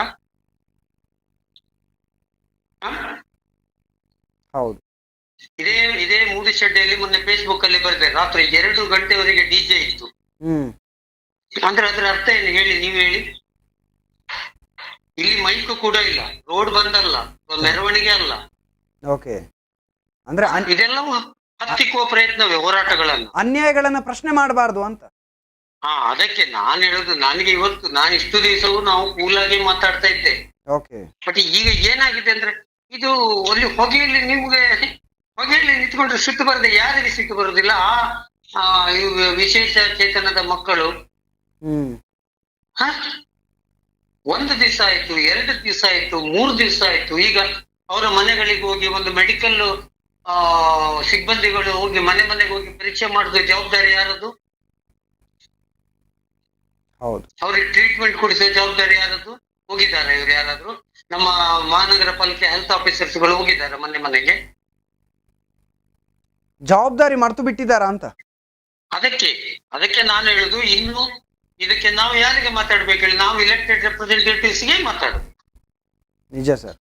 ಬೇರೆ ದಾರಿ ಇಲ್ಲ ನಮ್ಗೆ. ಓಕೆ. ಸೊ ಇಲ್ಲಿ ತಾವು ಮಾತನಾಡುವಲ್ಲಿ ಒಂದು ಮಾತನ್ನ ಹೇಳಿದ್ರೆ, ಅಲ್ಲಿ ಪ್ರತಿಭಟನೆಗೆ ಜನ ಸೇರದಂತೆ ತಡೆದಿದ್ದಾರೆ ಅಂತ. ಹೌದು, ತುಂಬಾ ಜನ ಹೇಳ್ತಾರೆ, ಪ್ರೆಷರ್ ಆಗ್ತಾರೆ ಲೋಕಲೈಟ್ಸ್, ಅವರು ಪೋಡ್ಚಿ ಅಂತ. ಓಕೆ. ಇದೆಲ್ಲ ನಾವು 45 ವರ್ಷದ ನನಗೂ ಅನುಭವ ಉಂಟು. ಓಕೆ. ಇದು ಏನು ಹೊಸತಲ್ಲ ಬಿಡಿ. ಅನ್ಯಾಯ ಆದ್ರೂ ಸಹಿಸ್ಕೊಂಡು ಸುಮ್ಮನೆ ಇರ್ಬೇಕು ಅನ್ನುವಂತ ಮಾತು ಹಾಗಾದ್ರೆ. ಮಾತು ಆಯ್ತಾ. ಮತ್ತೆ ಇನ್ನೊಂದು, ಅದು ಸಿಂಪಲ್ ಆಗಿ ನೋಡಿ, ಆ ಕಸದ ಒಳಗಿಂದ ಅದೊಂದು ಕೆಮಿಕಲ್ ರಿಯಾಕ್ಷನ್ ಆಗ್ತದೆ, ನಂಗೆ ಗೊತ್ತುಂಟು ಅದು. ಓಕೆ. ಅದನ್ನ ಇವ್ರು ಏನ್ ಮಾಡ್ಬೇಕಂದ್ರೆ, 10 JCB ಇಟ್ಟು ಆಗಾಗ ಅದನ್ನ ಕಸವನ್ನ ಏನ್ ಹೇಳ್ತಾರೆ, ಅದನ್ನ ಮೇಲೆ ಕೆಳಗೆ ಎತ್ತಿ ಹಾಕ್ಬೇಕು. ಹೌದು. ಅಂತ ಜಾಗದಲ್ಲೆಲ್ಲ ಅದ್ರ ಒಳಗೆ ಗಾಳಿ ಹೋಗುವಾಗ ಅದು ಆಟೋಮೆಟಿಕ್ ಸರಿ ಆಗ್ತದೆ. ಓಕೆ. ಆದ್ರೆ ಅದಕ್ಕೆ ದುಡ್ಡು ಖರ್ಚಾಗ್ತದೆ. ಆ ದುಡ್ಡು ಖರ್ಚು ಮಾಡ್ಲಿಕ್ಕೆ ಅವರು ತಯಾರಿಲ್ಲ. ಜನ ಸಾಯ್ಬೇಕು. ಓಕೆ. ಅದಕ್ಕೆ ಸರ್, ಇವಾಗ ಮುಂದೇನು ಅಂತ ಬಂದಾಗ, ಮುಂದೆ ಏನಿಲ್ಲ, ಮುಂದೆ ಇದೇ ರೀತಿ ಆದ್ರೆ ಜನ, ನಾನು ಹೇಳಿದ್ದೇನೆ, ಇನ್ನು ನೋಡಿ ಇಂಥದ್ದೆಲ್ಲ ಆಡಳಿತ ಪಕ್ಷ ಹೇಳಿದ ಕೂಡಲೇ ರಾಜಕೀಯ ಅಂತ ಹೇಳ್ತಾರೆ. ಹೌದು. ನಾ ಮತ್ತೆ ಯಾರ ಹತ್ರ ಮಾತಾಡ್ಬೇಕು? ರಾಜಕೀಯ ಹೇಳಿದ್ರೆ ನಿಮ್ಮ ಹತ್ರ ಹೇಳಿದ್ರೆ ಸೊಲ್ಯೂಷನ್ ಉಂಟಾ? ಇಲ್ಲ, ರಾಜಕೀಯದವರೇ ಮಾಡ್ಬೇಕು ತಾನೆ. ಹೌದು ಹೌದು. ಏನಿಲ್ಲ, ಇನ್ನು ಇಲೆಕ್ಷನ್ ಫೇಸ್ ಇಲೆಕ್ಷನ್ ಅಲ್ಲಿ ಫೇಸ್ ಮಾಡ್ಬೇಕಷ್ಟೇ. ಓಕೆ. ನೀವು ಭರತ್ ಶೆಟ್ಟಿ ಅವರ ಮನೆ ಮುಂದೆ ಧರಣಿ ಕೊಡ್ತೀವಿ ಅಂತ ಹೇಳಿದ್ದೀರಾ? ಖಂಡಿತವಾಗಿ. ಇನ್ನು ಇದೇ ರೀತಿ ಉಪದ್ರವ ಜಾಸ್ತಿ ಆದ್ರೆ, ಅವರು ರೆಸ್ಪಾನ್ಸಿಬಿಲಿಟಿ ತಗೊಳ್ಳದೆ ಹೋದ್ರೆ ನಾವಂತ ಆ ಕೆಲಸ ಮಾಡ್ಬೇಕು. ಅದ್ರಲ್ಲಿ 2 ಮಾತಿಲ್ಲ ಅಂತ ಹೇಳ್ತೀರಾ ಹಾಗಾದ್ರೆ? ನಾವು ಮೊದ್ಲು ಕೂಡ ಹಾಗೆ, ನಿಮ್ಗೆ ಗೊತ್ತುಂಟಲ್ಲ ನನ್ನದು. ಹೌದು ಹೌದು. ಬಟ್ ನಮ್ಮ ಸಹನೆ ಒಂದೊಂದು ಸಾರಿ ಸಹನೆ ಕಟ್ಟೆ ಹೊಡಿತದೆ. ಓಕೆ. ಬಹಳಷ್ಟು ಆಕ್ರೋಶ ಇತ್ತು ಸರ್, ಖಂಡಿತ ಆಕ್ರೋಶ ಬರಲೇಬೇಕಾದಂತ ಪರಿಸ್ಥಿತಿ ಇತ್ತು ಅಲ್ಲಿ. ಮತ್ತೆ ಮಾತನಾಡುವವರ ಮಾತನ್ನ ಹತ್ತಿಕ್ಕುವ ಪ್ರಯತ್ನ ಆಗಿದೆ, ಖಂಡಿತ ಆಕ್ರೋಶ ಬಂದೇ ಬರುತ್ತೆ ಸರ್. ಅದು ಅದಕ್ಕಿಂತ ಹೆಚ್ಚಾಗಿ ಸಮಸ್ಯೆಗೆ, ಈಗ ನೋಡಿ, ಅವ್ರು ಇಲ್ಲಿ ಬಂದು ನಮ್ಮನ್ನೆಲ್ಲ ಕರೆದು, ಹೌದು ಸರ್, ನಾವೇನು ಎದುರು ಮಾಡ್ತೇವೆ, ಒಂದು ಕರೆದು ಮಾತಾಡಿ ಏನು ಕತೆ ಏನು ಮಾಡುವ 10 ಜನರ ಹತ್ರ ಕೇಳಿ ಅಡ್ರೆಸ್ ದ ಪಬ್ಲಿಕ್ ಅಲ್ಲ. ಹೌದು ಹೌದು ಸರ್. ನೀವು ಅಡ್ರೆಸ್ ಮಾಡುದಿಲ್ಲ ಅಂದ್ರೆ ಖಂಡಿತ ಸರ್, ಏನು ಸಂಬಂಧ ಇಲ್ಲದವರಾಗಿರುವುದು. ಎಸ್ ಎಸ್, ಖಂಡಿತ ಎಲ್ಲರೂ ಸೇರಿ ಈ ಜನಪ್ರತಿನಿಧಿಗಳನ್ನ ಎಚ್ಚರಿಸುವ ಪ್ರಯತ್ನ ಮಾಡೋಣ. ಧನ್ಯವಾದ ಸರ್. ಕರೆಕ್ಟ್, ಖಂಡಿತ ಮಾಡಿ. ನಮಗ್ ಬೇರೆ ನೋಡಿ, ಭರತ್ ಶೆಟ್ಟಿ ಅವ್ರ ಮೇಲೆ ಆಗ್ಲಿ ಯಾರ ಮೇಲೂ ನಮಗೆ ವೈಯಕ್ತಿಕ ಅಲ್ಲ. ನಿಜ ಸರ್, ಅಲ್ಲಿ ಭರತ್ ಶೆಟ್ಟಿ ಅಂತಲ್ಲ, ಯಾವುದೇ ವ್ಯಕ್ತಿ ಶಾಸಕನಾಗಿದ್ರು ಕೂಡ ಅವರನ್ನ ಕೇಳೋದೇ ಸರ್, ಅದರಲ್ಲಿ ಮುಲಾಜಿಲ್ಲ. ಹೌದು, ಮುಲಾಜಿಲ್ಲ. ಈಗ ನೇತ್ರಾವತಿ ಹೋರಾಟದಲ್ಲಿ ನಾವು ವೀರಪ್ಪ ಮೊಯ್ಲಿಯಿಂದ ಹಿಡಿದು UT ಖಾದರ್ ಅವರಿಗೂ ಪ್ರಶ್ನೆ ಮಾಡಿದ್ದೇವೆ. ಹೌದು ಹೌದು, ರೈಟ್. ಎಸ್, ಧನ್ಯವಾದ. ವೇದಿಕೆಯಲ್ಲಿ ಇದೇ ಭರತ್ ಶೆಟ್ಟಿ ಇದ್ರು ನನ್ನ ಬದಿಯಲ್ಲಿ. ಓಕೆ. ಹಾಗೆ ನಾನು ಪ್ರಶ್ನೆ ಮಾಡುವಾಗ ಕಾಂಗ್ರೆಸ್ನವರನ್ನು. ಓಕೆ, ಖಂಡಿತ ಸರ್. ಧನ್ಯವಾದ ಸರ್, ಧನ್ಯವಾದ. ನಿಜವಾಗ್ಲೂ ಅಲ್ಲಿ ಕಾಂಗ್ರೆಸ್, BJP ಅಥವಾ ಬೇರೆ ಯಾವುದೋ ಪಕ್ಷವನು, ಯಾರೋ ಅಲ್ಲಿ ಶಾಸಕರು ಇಲ್ಲಿ ಶಾಸಕ ಅಂತ ಬಂದಾಗ ಅಲ್ಲಿ ಪಕ್ಷ ಬರೋದಿಲ್ಲ. ಇಲ್ಲಿ ಜನರ ಬಾಯಿ ಮುಚ್ಚಿಸುವ ಪ್ರಯತ್ನ, ಒಂದು ಕಡೆ ಹೋರಾಟ ಮಾಡಬೇಡಿ ಅನ್ನುವಂಥ ಪ್ರಯತ್ನ. ಆದರೆ ಹೋರಾಟ ಮಾಡಬೇಡಿ ಅನ್ನೋದನ್ನು ಕೇಳಿಕೊಂಡಿರುವಂಥ ಜನಗಳು ಅರ್ಥ ಮಾಡ್ಕೊಳ್ಬೇಕು, ಬೆಂಕಿ ಬಿದ್ದಿರೋದು ಎಲ್ಲಿಗೆ ಅಂತ. ಇದು ಸಮಸ್ಯೆ ಆಗ್ತಾ ಇರುವಂಥದ್ದು. ಸರ್, ಮುಂದೇನು ಅಂತ ಬಂದಾಗ ಅವರು ಭರತ್ ಶೆಟ್ಟಿ ಮುಂದೆ ಅವರ ಮನೆ ಮುಂದೆ ಧರಣಿ ಕೂರ್ತೀವಿ, ಅವರು ರೆಸ್ಪಾನ್ಸಿಬಿಲಿಟಿ ತಗೊಳ್ಳೇಬೇಕು, ಅದರ ಜವಾಬ್ದಾರಿಯನ್ನು ಹೊತ್ಕೊಳ್ಬೇಕು ಅನ್ನುವಂಥದ್ದನ್ನು ಹೇಳ್ತಾ ಇದ್ದಾರೆ. ದಯಾನಂದ ಶೆಟ್ಟಿ ಅವರು ತಾವೇನು ಹೇಳ್ತೀವಿ? ಅದೇ ಒಟ್ಟು ಈ ವಾಮಂಜೂರು ಪಚ್ಚನಾಡಿ ವ್ಯಾಪ್ತಿಯ ಜನರ ಬದುಕಿಗೆ ಬೆಂಕಿ ಬಿದ್ದಿದೆ. ಇದನ್ನು ಆಡಳಿತಗಾರರು ಇರ್ಬೋದು, ಅಧಿಕಾರಿಗಳಿರ್ಬೋದು, ಇದನ್ನು ಅರ್ಥ ಮಾಡಿಕೊಡ್ಬೇಕು. ಒಂದು ಕಟ್ಟಡ ನಿರ್ಮಾಣ ಆಗಬೇಕಾದ್ರೆ, ಒಂದು 7-8 ಮಾಳಿಗೆಯ ಕಟ್ಟಡ ನಿರ್ಮಾಣ ಮಾಡಬೇಕಾದ್ರೆ ಅದಕ್ಕೆ ಅಗ್ನಿಶಾಮಕದ ಪೈಪ್ಲೈನ್ ಮಾಡಿ ಅಂತ ಕಂಡೀಷನ್ ಆಗ್ತಾರೆ. ಕಡ್ಡಾಯವಾಗಿ ಅವರು ಮಾಡಬೇಕು. ಅದಕ್ಕೆ ಸಪ್ರೇಟ್ ಆದ ಟಾಂಕಿಯ ನೀರಿನ ವ್ಯವಸ್ಥೆಯೋ ಅಥವಾ ಇನ್ಯಾವುದೋ ಬೋರ್ವೆಲ್ ಎಲ್ಲವೂ ಮಾಡಿ ಇಡಬೇಕು. ಅಂಥ ಪರಿಸ್ಥಿತಿ ಇರುವಾಗ ಈ ಪಚ್ಚನಾಡಿ ಅಂತ ಒಂದು ಈ ಯಾವಾಗಲೂ ಬೆಂಕಿ ಬೀಳುವಂಥ ಪ್ರದೇಶದಲ್ಲಿ ಈ ಅಗ್ನಿಶಾಮಕಕ್ಕೆ ಏನೆಲ್ಲ ವ್ಯವಸ್ಥೆ ಮಾಡಲಾಗಿದೆ? ಏನೂ ಇಲ್ಲ. ಎಲ್ಲೆಲ್ಲಿಂದಲೋ ಟ್ಯಾಂಕರಲ್ಲಿ ಕೊಂಡೋಗಿ ನೀರು ಸುರಿಯುವಂಥ ಪರಿಸ್ಥಿತಿ ಇದೆ. ಎಷ್ಟೊಂದು ತಗೊಂಡೋಗ್ಬೋದು? ಇದನ್ನು ಯಾರು ಪ್ರಶ್ನೆ ಮಾಡಬೇಕು? ಜನ ಪ್ರಶ್ನೆ ಮಾಡದ ಪರಿಸ್ಥಿತಿಯಲ್ಲಿದ್ದಾರೆ. ಜನ ಪ್ರಶ್ನೆ ಮಾಡದಂದರೆ ಎಲ್ಲವೂ ಯಾರೋ ಮಾಡ್ತಾರೆ ಅಂತೇಳಿ ಮಾಡುವವರು ಯಾರಿಲ್ಲ. ಹಾಗಾಗಿ ಜನ ರಾಜಕೀಯವನ್ನು ಕೇವಲ ಚುನಾವಣೆ ರಾಜಕೀಯದಿಂದ ಹೊರಬರಬೇಕು. ಅಲ್ಲಿ ಸ್ಥಳೀಯರು ರಾಜಕೀಯ ಅಂದರೆ ಯಾವುದೇ ಪಕ್ಷದವರೇ ಇರಲಿ, ತಪ್ಪು ಮಾಡಿದರೆ ಅದನ್ನು ಪ್ರಶ್ನೆ ಮಾಡಬೇಕು ಅನ್ನೋಂಥ ಪ್ರಜ್ಞೆ ಅವರಲ್ಲಿ ಬರಬೇಕು. ಈಗ ನೋಡಿ, ಕಳೆದ ಏನೋ ಮಳೆಯ ಸಂದರ್ಭದಲ್ಲಿ ಒಂದು 3 ವರ್ಷ 4 ವರ್ಷ ಆಯಿತು, ಇಡೀ ಅಲ್ಲಿನ ಕಸವೇ ಒಂದು ಊರನ್ನು ಕಬಳಿಸಿತ್ತು. ಕಸದ ರಾಶಿಯೇ ಜಾರಿ ಹೋಗಿ ಅಲ್ಲಿನ ನಿರ್ವಸತಿಕರಿಗೆ ಈಗಲೂ ಕೂಡ ಅವರಿಗೆ ಸರಿಯಾದ ವ್ಯವಸ್ಥೆ ಇನ್ನೂ ಆಗಲಿಲ್ಲ. ಅದು ಎಲ್ಲೋ ಕೋರ್ಟ್ಗೆ ಹೋಗಿ ಕಾನೂನಾತ್ಮಕ ಹೋರಾಟಗಳು ನಡೆಸುವಂಥ ಮಟ್ಟಕ್ಕೆ ಹೋಗಿದೆ. ಯಾಕೆ ಹೋಗಬೇಕಿತ್ತು? ಇವರು ಆಡಳಿತ ಮಾಡುವವರು ಅವರಿಗೆ ಜನರಿಗೆ ನಿಜವಾದ ಒಂದು ನ್ಯಾಯ ಕೊಡಬೇಕಿತ್ತು. ಇವತ್ತು ಧರ್ಮವನ್ನು ಎತ್ತಿ ಹಿಡ್ಕೊಂಡು ಮಾತಾಡ್ತಾರೆ. ಅವರ ಧರ್ಮ ಯಾಕೆ? ಅವರು ಧರ್ಮಿಷ್ಠರಲ್ವಾ? ಅವರಲ್ಲಿ ಯಾಕೆ ನೀವು ಹಿಂದೂಗಳನ್ನು ಕಾಣಲಿಲ್ಲ? ಅಲ್ಲಿ ಈಗ ಮನೆ ಕಳ್ಕೊಂಡವರು ಈಗಲೂ ಎಲ್ಲೋ ಬಾಡಿಗೆ ಮನೆ ಮಾಡಿಕೊಂಡು ಎಲ್ಲೆಲ್ಲೋ ಇದ್ದಾರೆ. ಹಾಗಾದರೆ ಜನ ಇವತ್ತು ಯೋಚಿಸಬೇಕಾಗಿದೆ, ಹೋರಾಟಕ್ಕೆ ಇಳಿಬೇಕಾಗಿದೆ. ಅದು ಯಾವುದೇ ಪಕ್ಷಕ್ಕೆ ನಾವು ಓಟ್ ಹಾಕಿರ್ಬೋದು, ಯಾರನ್ನೇ ಗೆಲ್ಲಿಸ್ಬೋದು, ಅಥವಾ ನಮ್ಮ ಮುಂದೆ ಯಾರೋ ಇರ್ಬೋದು. ಆದರೆ ನಮ್ಮ ಬದುಕನ್ನು ಇನ್ನು ಏನಿಲ್ಲ, ನಮ್ಮ ಬದುಕನ್ನು ಬಲಿ ತೆಗೆಯುತ್ತದೆ ಅನ್ನೋಂಥ ಪರಿಸ್ಥಿತಿ ಬಂದರೆ ಎಚ್ಚೆತ್ತುಕೊಂಡು ಹೋರಾಟ ಮಾಡಲೇಬೇಕಾಗಿದೆ ಜನ.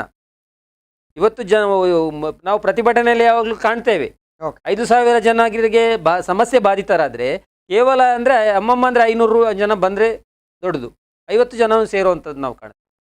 ಹಾಗಿರುವಾಗ ಜನಸಮುದಾಯ ಎಚ್ಚೆತ್ತುಕೊಳ್ಬೇಕಾಗಿದೆ. ಇದು ಜನರ ಬದುಕಿನ ಪ್ರಶ್ನೆ.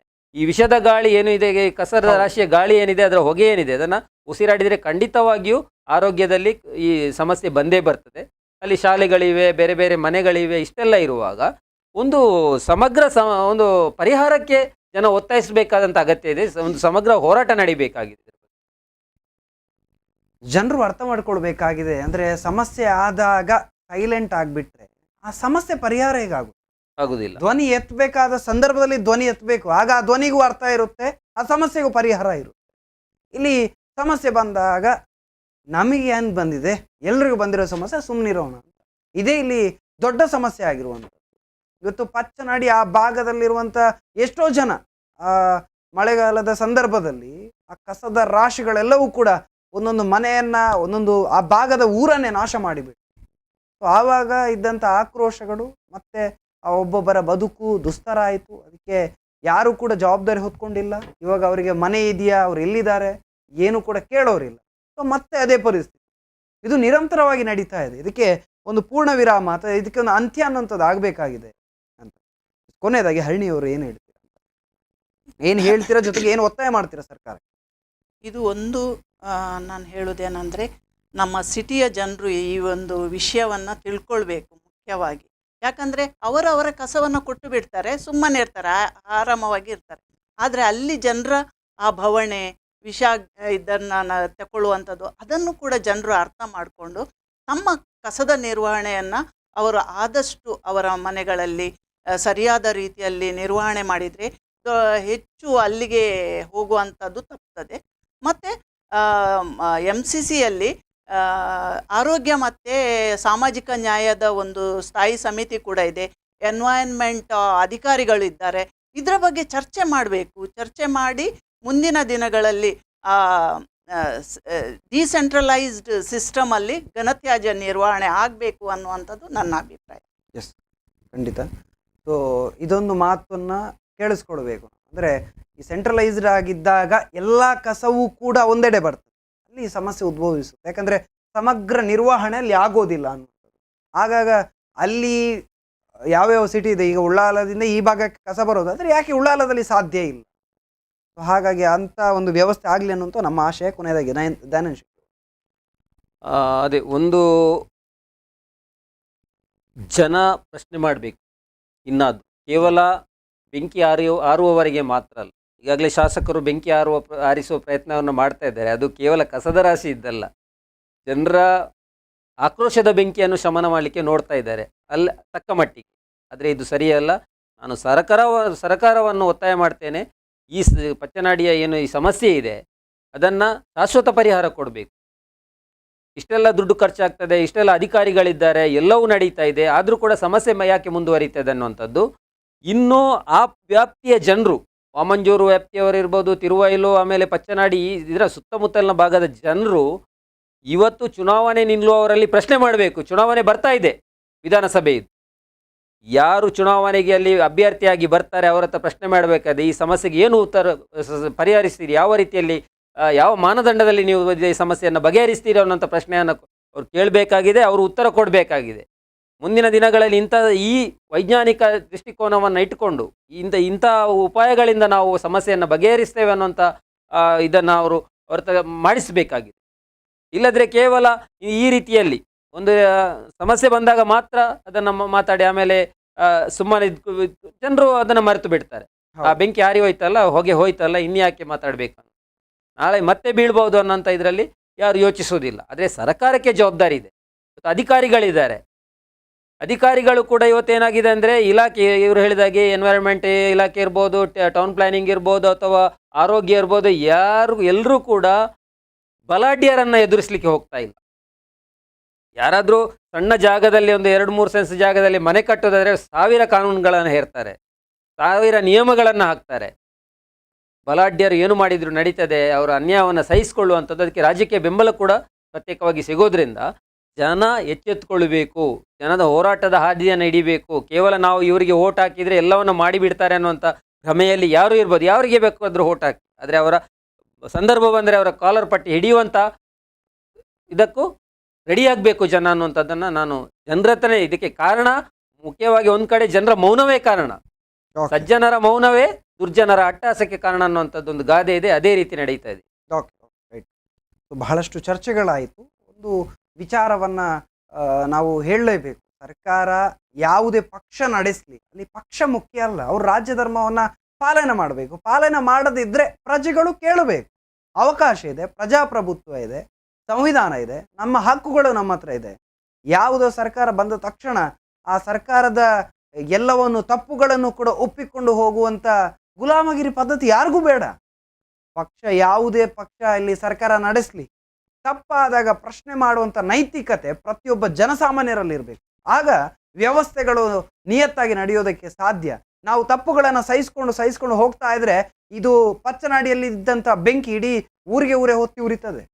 ಸೊ ಆಗ ಸಮಸ್ಯೆ ಆಗುವಂಥದ್ದು ಪ್ರತಿಯೊಬ್ಬರ ಮನೆಗೆ, ಪ್ರತಿಯೊಬ್ಬರ ಜೀವನಕ್ಕೆ. ಇದನ್ನು ಅರ್ಥ ಮಾಡ್ಕೊಳ್ಬೇಕಾಗಿದೆ. ಇವತ್ತು ಪಚ್ಚನಾಡಿಯ ಜನರ ದುಸ್ತರ ಬದುಕೇನಿದೆ ನೋಡ್ತಾ ಇದ್ದೀವಿ, ನ್ಯೂಸ್ಗಳಲ್ಲಿ ಅಥವಾ ಮಾಧ್ಯಮಗಳಲ್ಲಿ ನೋಡ್ತಾ ಇದ್ದೀವಿ ಅಷ್ಟೇ. ಏನು ಮಾಡುವ ಹಾಗಿಲ್ಲ ಅನ್ನುವಂಥದ್ದನ್ನು ಕೂಡ ಜನ ಅರ್ಥ ಮಾಡ್ಕೊಂಡಿದ್ದಾರೆ. ಆ ರೀತಿಯಲ್ಲಿ ಇನ್ನೂ ಸುಮ್ಮನಾಗ್ಬಿಡುವ ಅನ್ನೋಂಥದ್ದು ಬೇಡ. ಪ್ರಶ್ನೆ ಮಾಡುವಲ್ಲಿ ಪ್ರಶ್ನೆಯನ್ನು ಮಾಡಿ. ಇವತ್ತು ಯಾಕೆ ವ್ಯವಸ್ಥೆ ಮೀರಿ ಹೋಗ್ತಾ ಇದೆ ಅನ್ನೋದನ್ನು ಜನಸಾಮಾನ್ಯ ಪ್ರತಿಯೊಬ್ಬ ಪ್ರಶ್ನೆ ಮಾಡಿದಾಗ ಆ ವ್ಯವಸ್ಥೆಯಲ್ಲಿ ಬದಲಾವಣೆ ಖಂಡಿತ ಸಾಧ್ಯ ಇದೆ. ಓಕೆ, ನಮ್ಮ ಹರಿಣಿಯವರು ಹಾಗೆಯೇ ದಯಾನಂದ್ ಶೆಟ್ಟಿ ಅವರು ಇಬ್ಬರು ಕೂಡ ಈ ಕಾರ್ಯಕ್ರಮಕ್ಕೆ ಬಂದು ಒಂದಷ್ಟು ವಿಚಾರಗಳನ್ನು ಚರ್ಚೆ ಮಾಡಿದ್ದಾರೆ. ಜೊತೆಗೆ ಒಂದಷ್ಟು ಸರ್ಕಾರಕ್ಕೆ, ಜನಪ್ರತಿನಿಧಿಗಳಿಗೆ ನೇರವಾದಂಥ ಒತ್ತಾಯವನ್ನು, ಮನವಿಯನ್ನು ಕೂಡ ಮಾಡಿದ್ದಾರೆ. ಈ ಕಾರ್ಯಕ್ರಮದಲ್ಲಿ ಒಂದು ಹೇಳ್ತೀನಿ, ರಾಜಕಾರಣಿಗಳು ಇವಾಗ ಆ ಭಾಗದ ಶಾಸಕರು ಭರತ್ ಶೆಟ್ಟಿ ಅವರು ಇರ್ಬೋದು, ಆ ಹಿಂದೆ ಕಾಂಗ್ರೆಸ್ ಶಾಸಕರು ಇರ್ಬೋದು, ಆ ಭಾಗದ ಶಾಸಕರು ಯಾರೇ ಇರಲಿ, ಯಾವುದೇ ಪಕ್ಷದವರು ಇರಲಿ, ಅವರು ಮಾಡಿರುವಂಥ ಒಳ್ಳೆ ಕೆಲಸಗಳ ಬಗ್ಗೆ ಖಂಡಿತ ಗೌರವ ಇದೆ, ಗೌರವಿಸ್ತೀವಿ. ಆದರೆ ಇಂಥ ಅವ್ಯವಸ್ಥೆಗಳಾದಾಗ ಸಹಿಸಿಕೊಳ್ಳುವಂಥ ಜಾಯಮಾನ ನಮ್ದಲ್ಲ, ಯಾರು ಕೂಡ ಸಹಿಸಿಕೊಳ್ಬಾರ್ದು ಅಂತ ಹೇಳ್ತಾ ತಮಗಿಬ್ಬರಿಗೂ ಕೂಡ ಸ್ಪಂದನ ವಾಹಿನಿಯ ಪರವಾಗಿ ಅನಂತ ಧನ್ಯವಾದಗಳನ್ನು ಅರ್ಪಿಸ್ತಾರೆ. ವೀಕ್ಷಕರೇ, ಇದು ಪಚ್ಚನಾಡಿಯ ಏನು ದುರಂತ ಏನಿದೆ ನಿರಂತರವಾಗಿ ವರ್ಷಗಳಿಂದ ವರ್ಷಕ್ಕೆ ನಡೀತಾನೆ ಇದೆ. ಮಳೆಗಾಲ ಬಂದಾಗ ನೀರಿನ ಮೂಲಕ ತ್ಯಾಜ್ಯ ಅನ್ನುವಂಥದ್ದು ಕೊಚ್ಚಿ ಹೋಗ್ತಾ ಇದೆ, ಜನರ ಬದುಕನ್ನು ದುಸ್ತರ ಮಾಡುವಂಥದ್ದು. ಇವಾಗ ಬೇಸಿಗೆ ಸಮೀಪಿಸ್ತಾ ಬೆಂಕಿಗಳು ಹೊತ್ಕೊಳ್ಳುವಂಥದ್ದು, ಅದನ್ನು ನಂದಿಸೋದಕ್ಕಾಗಿ ಟ್ಯಾಂಕರುಗಟ್ಟಲೆ ನೀರುಗಳನ್ನು ಸುರಿಯುವುದರಲ್ಲಿ ಇದೇ ಅವ್ಯವಸ್ಥೆಗಳು. ಅದನ್ನೇ ಮಾಡುವಂಥ ವ್ಯವಸ್ಥೆಗಳನ್ನು ಕರೆಕ್ಟಾಗಿ ಅಥವಾ ನಿಯತ್ತಾಗಿ ಮಾಡ್ತಾ ಇದ್ರೆ ಈ ಸಮಸ್ಯೆಗಳೇ ಬರ್ತಾ ಇರಲಿಲ್ಲ. ಹಾಗಾಗಿ ವ್ಯವಸ್ಥೆ ತಪ್ಪಿ ಹೋದವರನ್ನು ಪ್ರಶ್ನೆ ಮಾಡುವುದು ತಪ್ಪಲ್ಲ ಅಂತ ಹೇಳ್ತಾ, ಇದಾಗಿತ್ತು ಈ ಹೊತ್ತಿನ ವಿಶೇಷ ಸುದ್ದಿ ಹಾಗೂ ಮನೋರಂಜನೆಗಾಗಿ ನೋಡ್ತಾ ಇರಿ ಸ್ಪಂದನ.